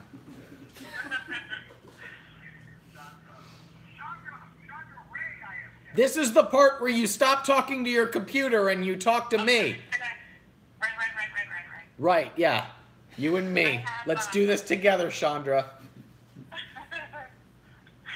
Okay, so I have my husband here with me, and it's Jason. Hi, Jason Ray. Hi. By the way, are either of you related to Carly Ray Jepsen? I don't think that's how it works. No, it's not. That's not it. That's not how names work. Not that cool. Okay, got it. Go ahead. Oh, Ryan, everything epic. Love everything about it. Here is the quick fast. We have our brand. We sell our supplies. We FBA on Amazon. We've been up for 2.5 years. Our first product is doing about 5 sales a day. We're stage 1. We're past 50 reviews, but we cannot hit the consistent sales every day. I just left the job to come home full time and get this to $1 million. All right. And question would be, what would be the 3 specific things you would suggest that we invest our time in to double down on this business and take our whole brand to the next level? Great question. Everything. All right, so number 1, if you're taking 5 sales a day, I'm going all in on those 5 customers that are coming in every day. So are you killing them with kindness? Are you going out and contacting them personally or through customer service to find out about their experience, getting as much feedback as humanly possible, making them raving fans of the brand so they're more likely to leave reviews? That's number 1. Number 2, do you have an audience or let's just call it a test group? Do you have 100 people? Oh no, we just went offline. Hold on, I'm gonna hold this gold. I'm gonna hold this gold until there's a new battery. We're hanging. Wow, yeah, rewind about 15 seconds. I'm gonna rewind about 15 seconds. And Are we on? Are we coming back? we should be back. It says no signal. No, Oh my goodness, stand by. We're still at no signal. Stand by, Jason. I'm gonna make this worth it. Amy Hall's freaking out. All right, here we go. All right, number 2. We're back. Do you have some sort of, I usually call it an audience, but to make it simple, let's just call it a test group. Do you have 100 people in a Facebook group, on an email list, in a Facebook Messenger list, 100 people who will give you feedback on new products, new product ideas, new product releases? Because those 100 people, when they buy, you can treat that as a launch list. Get them to buy at a discount and leave reviews because they're so passionate about the fact that they just gave you feedback, and you're going to use them for your market data to release new products. 100 people is the minimum, but 100 people will also have momentum to get a product from 0 to selling consistently. So that's 1 and 2. Number 3, I'm going to say, is your product good enough for you to go to outside influencers to get them excited about your product to talk about you? Not necessarily because you just did a shout out on Instagram, but because you're courting a relationship with them over the long term to the point where they're going to become raving fans of your product and your business. And I'll throw in a bonus, number 4, go hard on Amazon pay-per-click. It's still underpriced, and it's still an opportunity for you to push new products as long as you have that minimum 50 reviews. Clement, you want to disagree with me on something? I'm not sure about Amazon PPC. I think I've Is seen, that where you want to disagree with me? I thought you wanted to disagree with me earlier in the rant. No, that's probably like, that's the first part. I'm not sure, like, I think it really depends on your category as far as, and the pricing, and you'll know yourself. I think a lot of people don't know how to optimize Amazon PPC to get lower prices. I think in terms of if we're evaluating it on cost of sale, Amazon is not underpriced. If we're looking at it in terms of cost of attention, Amazon is still underpriced. Because you can still bully your way to the top of Amazon just by paying for it. And that's valuable real estate, in my opinion, when you've got a new product that you're still pushing to collective awareness. Go ahead, Jason. Yeah, that's where I'm kind of stuck. We sell art supplies, we sell paintbrushes. My wife took our email list from 46 to 460 Good. within the past 2 weeks. Good. So my question is, do I buy Brand Builder Bootcamp? Do I throw all the money into a Kickstarter? Do We're on our way to Capitalism Conference in December. The question is, I'm all in with time, and if we need the money, I just need to do the right thing, and that's why I'm leaning on you. All right, so Jason, here's what I say. Absolutely, you should buy everything that I have in the marketplace. You should absolutely give me, whatever limit you've got on your credit card, that's what you should pay us. But you should come to Brand Builder Summit in August. And spoiler alert, we haven't announced this ever. Capcon's in January this year. Boom sauce. Oh my goodness. Bomb dropped. Mic dropped. Surprise spoiler alert. 2019. And 2019 January. Anyway, Jason, Where's it going to be? we haven't really. I'm not gonna drop 2 bombs, Clement. Don't try and squeeze this out of me. All right, Jason. So you should come to Brand Builder Summit in August and be around other sellers and physical product owners. But where you should be deploying your capital is in, first of all, however you're growing your audience from 40 to 400 in the last 2 weeks, great. Go do more of that. Go put more products and more feedback in front of those people. Get as much feedback from them as possible. Send them to your products. Have a hit list of at least 5 additional products that you plan to release over the next year to 18 months. And if you can prove that 100 people will buy that when it hits the marketplace and you can turn them into reviews, you now have a machine to release new products. And that will be enough to get you out of the grind to get every product to 20 sales a day. That's your goal. You are begging, borrowing, and stealing until you are at 20 to 25 sales a day. Then you're releasing product 2 and 3 and 4, and that's where you're growing this to $1 million business. Got it? Got it. I like you guys already. We love you too, man. All right. Thanks, guys. I appreciate it, Wino. All right, talk to you soon. Did he just call me Wino? Did he just call me like Wyano? Like Wyano? Like wine? Is that what just happened? Wino. Yeah, you're a wino. Man, I have to pee. I'm gonna see how when I can't hold it anymore, that's when the live stream ends. Not gonna lie, I have to pee as well. Whoa! Contest begun. There it goes. I'll drink more than you and hold it longer than you. I don't want to play this game. I immediately regret that was a drunk decision. I regret this immediately. Shouldn't have had so much salt. I love this. DeAndre Coven says, all the advice you're giving them, I'm taking notes. That's the formula, people. That's how $1 million businesses are built. Woo! I'm a little disappointed in the energy from this side of the room. Like, we had one guy quit on us already. Here I was ready to offer him a job, and he quit. He would love to be part of the show. Apparently not, because he's not here anymore. He just didn't know it was going to go on so long. Oh, he called me Rhino. Oh. That was it, Rhino. You know, that was my first ever nickname, was Rhino. Hi, 21. Who's 21? Or is that an ASL thing, age, sex, location? like AOL Instant Messenger back in 2002.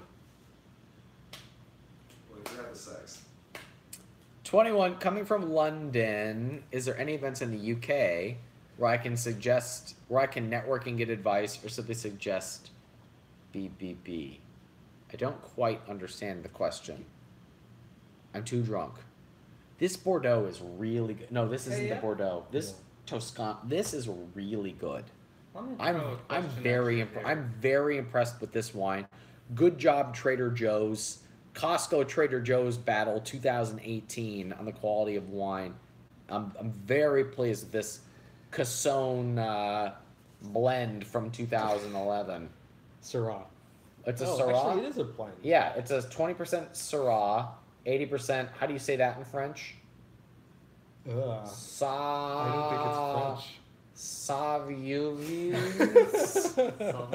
This Italian blend from 2011 that's like $18 at Trader Joe's is very good. Wow. Very good. Splurge on $18. Yeah. If you go like above 50, if you go from like, you know, a $9 wine to a $16 wine. That's a substantial, like the $15 to $30 range of wine is like your sweet spot, and after that, it's diminishing returns. Unless it's Costco. Because it's $8.99 and D7 is the bomb. Yeah. Well, as far as value, like for yes, D7 is. Although this is $18, it's and I think it's a bigger bottle. Look, if we're going on ounces, actually, it doesn't. No, it's a bigger bottle. It's a bigger bottle. More glass. You're paying for more glass. Okay, no, 750 milliliters. And this is 750 milliliters. I don't know. Standard. I'm really good at eyeing size. Like this is 6 inches, right? Well, the bottle is more. This heavier. This is six. This is 6 inches, right? I got a marketing question for you. All right, hit me, C Money. Amanda Schindel asks. Hey, Amanda. Do you have any marketing strategies for a day spa? I feel like Groupon and all of its spin-offs has killed our industry. Absolutely. So look, day spa. If you have any sort of a local business, there's such a need right now, or just such an opening or an opportunity for targeted location-based ads that are topical to where you are. There are very few local businesses making comments on current events that are happening in your location and tying them back to your business. For example, I grew up in Cleveland, Ohio, right? So right now, as we're recording this, the Cavs are in the NBA Finals. So if I ran a day spa in Cleveland, Ohio, I would be running ads that were videos of people reacting at some famous bar, right? At Melt Bar and Grilled in Lakewood, Ohio. People watching the game, freaking out, with you there being like, are you stressed out over the Cavs too? We're running a special on massages Tuesday through Friday. It's our Cavs in 7 special, right? So doing localized targeted ads, which you can absolutely do on Facebook. You can run localized ads. You can do it on Instagram. You can do it on Facebook. I would absolutely be going after that type of advertising. It's incredibly cheap because nobody is doing it, and we all have local celebrities where we grew up, right? So like we all remember the late night people who advertised in our location. And in Cleveland, I could tell you a list of all the local celebrities who just ran late night ads and became local celebrities because everybody had one night when they were up late during the week and they saw this dude or girl with their cheap, weird ad late at night. We have the same ability right now, except it's cheaper, it's faster, and it's more targeted. And you can do it on Facebook and Instagram and through social media. You can even do it on Twitter, location-based advertising, where you're commenting on local events. That's where you should be putting all of your advertising dollars right now for a day spa or a tanning salon or a restaurant or anything that is targeted to a specific area. How did we do, C-Money? That was solid. C-Money since it was... I threw you a screwball there. It's not e-commerce. I'm baseball, buddy. I can hit a screwball. Okay, so we have Lee Hammermeister. I don't believe you. There's no way we have a Hammermeister on the phone. I don't believe you. Lee, what's your real last name? Because I don't believe that it's Hammermeister. No, it's actually Hammermeister. All right, so I already know not to trust you because you're lying to me out of the gate. But what can we do for you? Lee, not my real name, Hammermeister. I'm also half Brazilian, too, so you just never know. Half Brazilian. Do you have a sister? Yeah, that's crazy. You would have never suspected. So no, you don't have a sister? Is that what you're saying? No, I don't have a sister, only child. Wait, what? Lee. Oh, that was funny. I got that. No, that was good. That was good. Okay, so Lee, question for you: do you like Jacobson Salt Company? I don't think I've tried it. It's the fucking goat. It's the goat. Yeah, you heard me. You should patent that it's the goat thing, man. You could just use it to describe everything. Just a little EM after that. It's actually not a bad idea. You can get. Good idea. I mean, if you can brand "You're Fired," you could probably get "It's the Goat" done too. You know why I know that's a good idea, Lee? Here's why I know that's a good idea. Because Grant fucking Cardone, who by the way is not the goat, is going to copy that like he copies me regularly. And he's going to try and come out and he's going to be like, my 10X socks are the fucking goat. That's exactly what's going to happen if we don't patent this. Or trademark this. Lee Hammerfist is totally right on this. All right, Lee, what can we do you for? He's pretty good at that, isn't he? What? It's Okay, so stealing you wanna know ideas from people? He sure is. Go ahead. Okay. So the American school system produces a lot of workers, and it's pretty good at it, right? But with how we've gotten really close to automating more than 90% of the jobs, what are all those other people going to do after that kicks in and businesses become so efficient that they don't need most of the workers anymore? And as entrepreneurs, what's our role in fixing that? I think that is a fantastic question. I'm chomping at the bit to answer this, but I've been answering the questions rapid fire tonight, so I'm going to punt it over to the doctor. What are you going to do when doctors no longer have jobs and you can't perform colonoscopies anymore? I dispute the premise because, like, every wave... Only a doctor would say, I dispute the premise. Every wave of technology has brought with it a lot of chaos as far as jobs go, and we've, like, in fact, the whole definition in the term Luddite comes from the fact you have people who were really upset about I believe it's cotton mills, or the cotton harvesters, and the job displacement there, and these people would destroy, I believe it's looms. I'm sorry, I don't know what a Luddite is, and I don't know what a loom is, and I just feel dumber.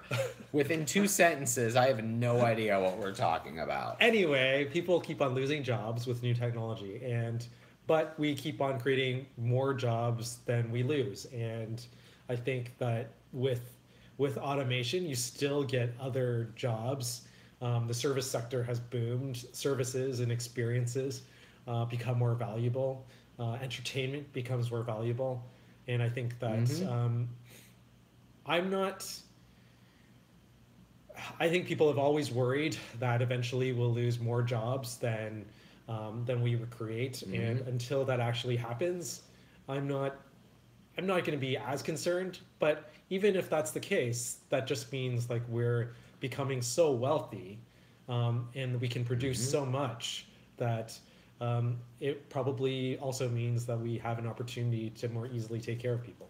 And Jake Hargrove says, talk about what you did with Aubrey, Ryan. Well, I can't disclose everything that happened with Aubrey, but we had a couple drinks. One thing led to another. And I was on Aubrey Marcus's podcast. He released it this week. And what I told him was, never before in history, 100% of the time in history, every new innovation has created more opportunity than it has destroyed. There has never been an exception that a new innovation has not created more opportunity than it destroyed, which is why I don't fear AI.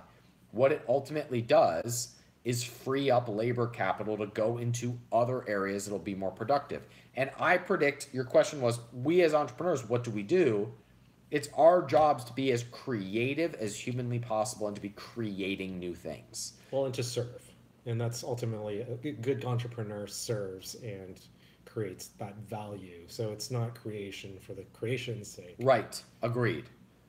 Although I think you will see over the coming decades that creative pursuits probably go up in value. For example, I like to tell the example that Esther, my soon-to-be 3-year-old, will never have to work because she will create she'll create a beat on GarageBand that she puts on Spotify that gets $600 a month in royalties, and the price of couch surfing and Airbnb will be so democratized that she won't have a house. She'll take her $600 a month and she'll crash $30 a night at this place and then $20 a night at this place.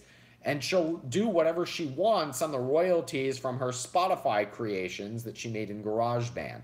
Like creative things that you just put into the marketplace that will create cash flow over time is how people will thrive and have income on a regular basis. And you will have fewer and fewer 9-to-5 jobs because they won't be necessary. Tyler, what are you eating over there? A no-cow bar. Oh, I love no-carb bars. Those are no-carb bars are great.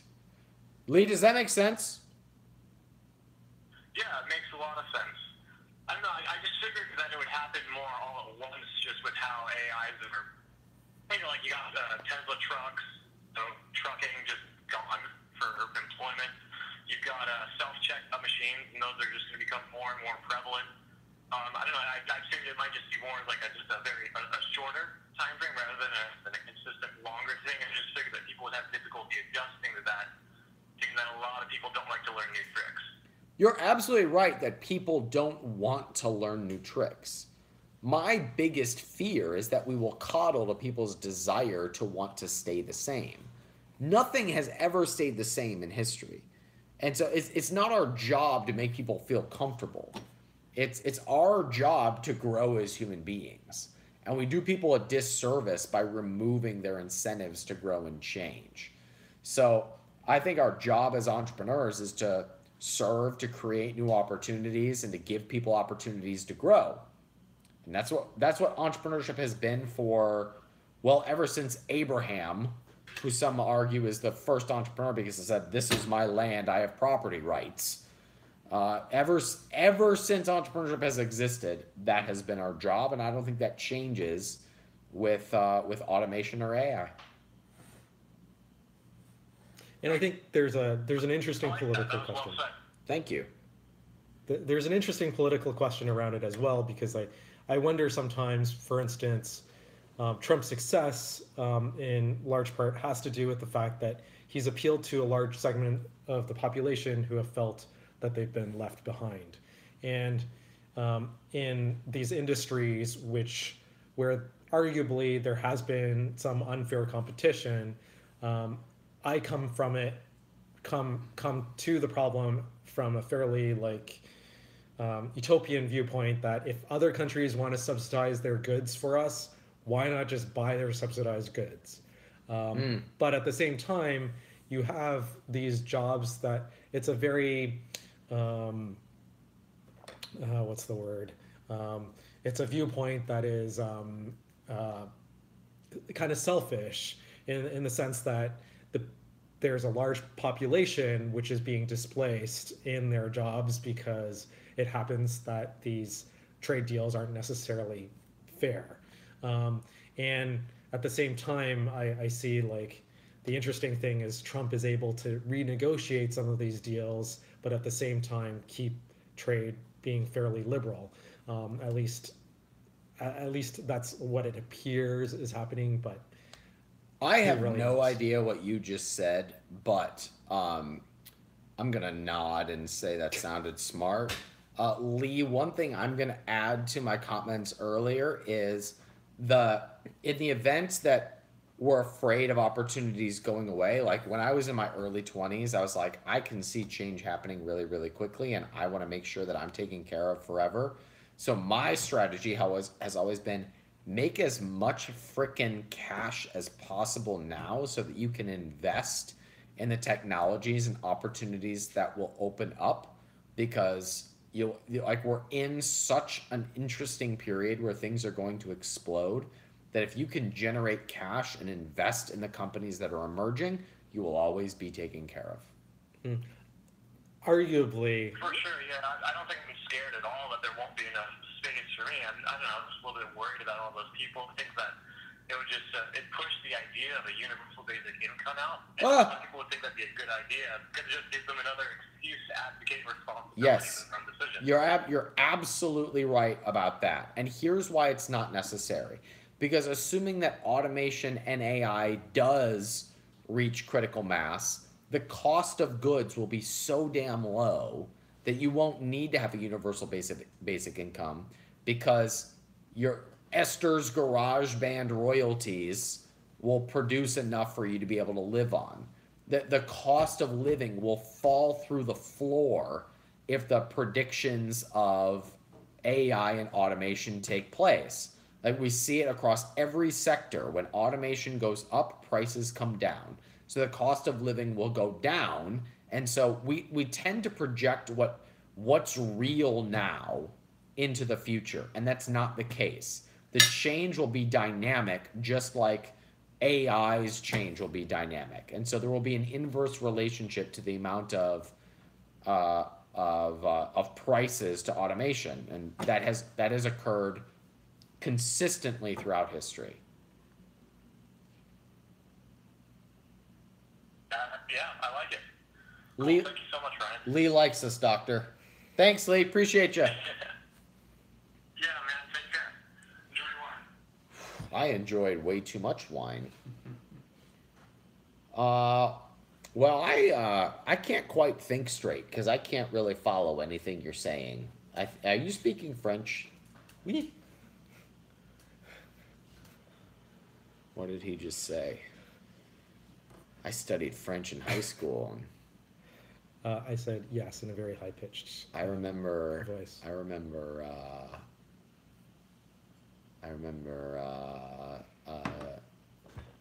could actually probably speak pretty good French if I didn't have 2 bottles of wine in me. Oh, well, you haven't. I really like the, what is it? Casson. I really like the Casson. Good job, Joe. Joe the trader. Joe the trader. The busy guy. Is a busy guy. Well, Matthew Turner says Ryan is gone, so I feel like there's a good spot for us to wrap things up. Do we need to call one more person or take one more Q&A, or do you feel complete over there, team? I got a business question. What do you think? C-Money's got a business question. All right, so hold on. We need to. This is the part of the show where we're done. Like, Slightly. we have so much wine in us. And so as a result, we can do one more question, but we reserve the right to not answer. Here we go. It's gonna take all our brain power to answer this last question. See, money? Drive it home. John Hoff asks. I've helped my 12-year-old son get his first product on Amazon. He wants to be an entrepreneur like me. What advice would you give my 12-year-old son as a successful person yourself? It's a good question. Okay. It doesn't matter that he's 12 years old. Correct. Well, He's got school. hold on. I'm going to slightly disagree. I don't know why, because I don't have any brain power left. But hold on. Your wine glass is empty. I can't have any more wine. I can't do it. All right. Tom Trombley asks, are you going to let your 12-year-old son watch Drunk Ryan answer this? All right. So listen, here's my answer. If you are under 19 years old, you should be swinging for the fences on everything. You have absolutely nothing to lose. When I was in my early 20s, one of the reasons I think that I was successful as fast as I was, and full disclosure, we all have our own junk, right? Like, we all have it. I discount my success as one of my pieces of junk. I don't think I'm all that special. I don't think I'm all that great. I don't think I'm all that particularly smart.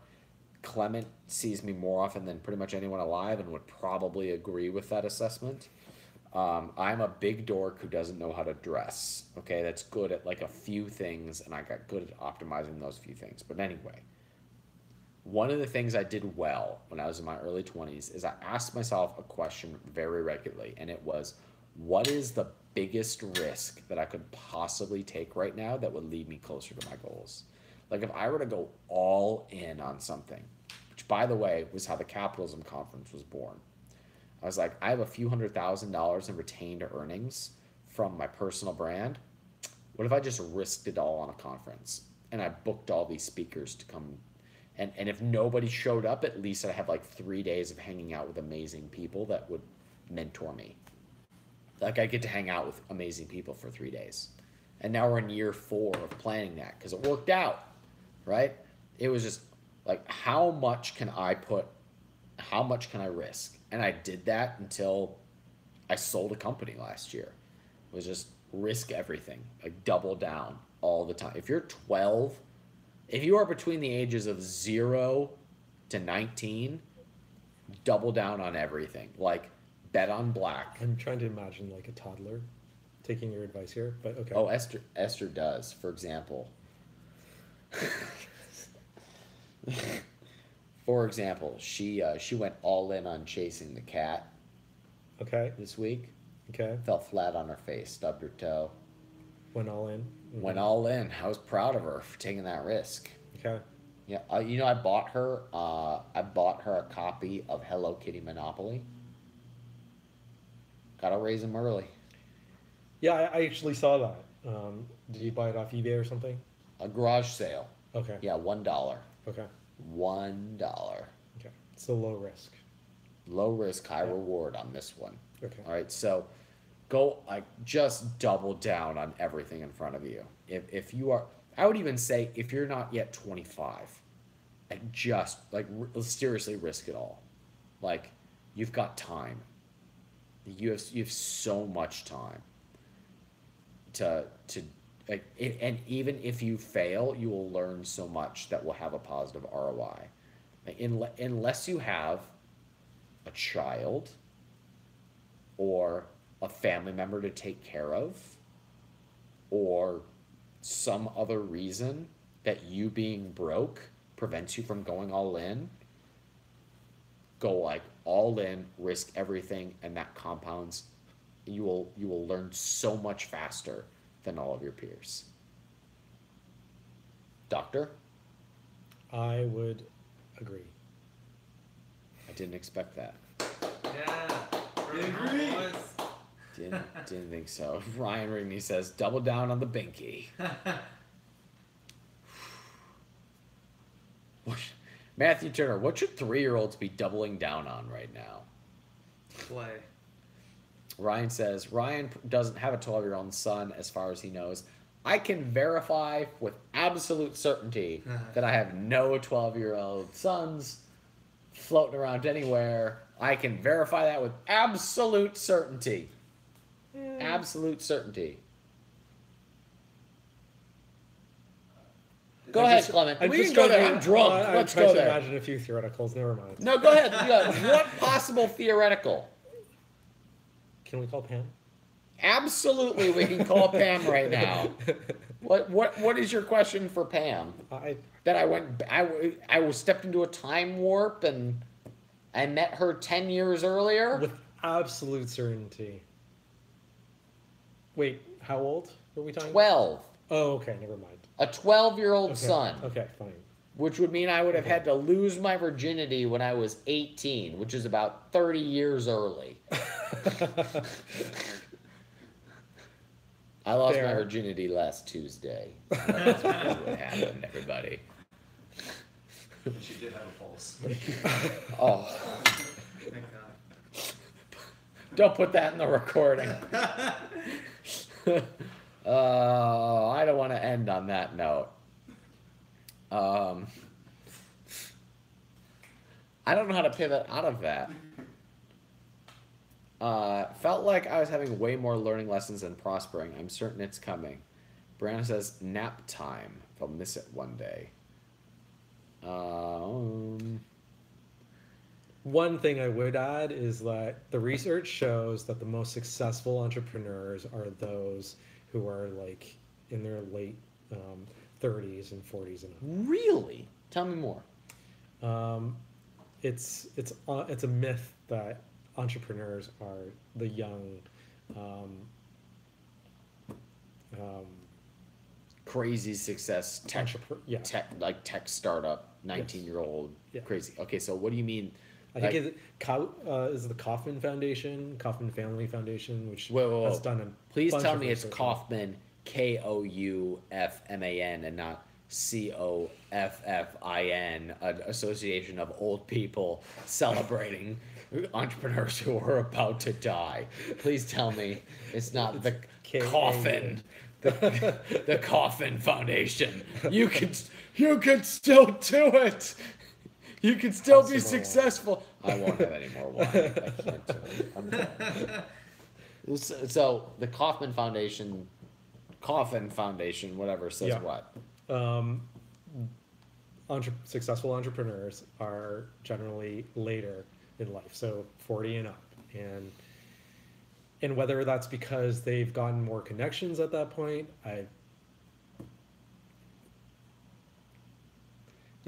we won't read any of those. Clement's done too. Yes, and I need to go pee. All right, because Clement is set on it being from Costco, but I'm giving the vote to the 2011 Red Blend. How do you say this in French? Cassone? Cassone is my vote tonight. As always, special thanks to Jacobson Salt Company for being the fucking GOAT. Special thanks to Costco for sponsoring tonight's episode. If you don't like Costco, you suck. Anybody else we need to thank? Special thanks to Aubrey Marcus for your crew. My crew, right? That's that. Well, now I look except like, for the one who quit. Yeah, the guy who quit before I could even offer him a job. Special thanks to the crew for making this happen. Why are we thanking Aubrey Marcus? And apologies for Tim Ferriss. We ran out of time to feature him tonight. Oh, thank the Socialist. Yeah, well, Tim Ferriss was going to stop by, and we just ran out of time. Bye, Santiago. Thanks for watching. You keep on poking.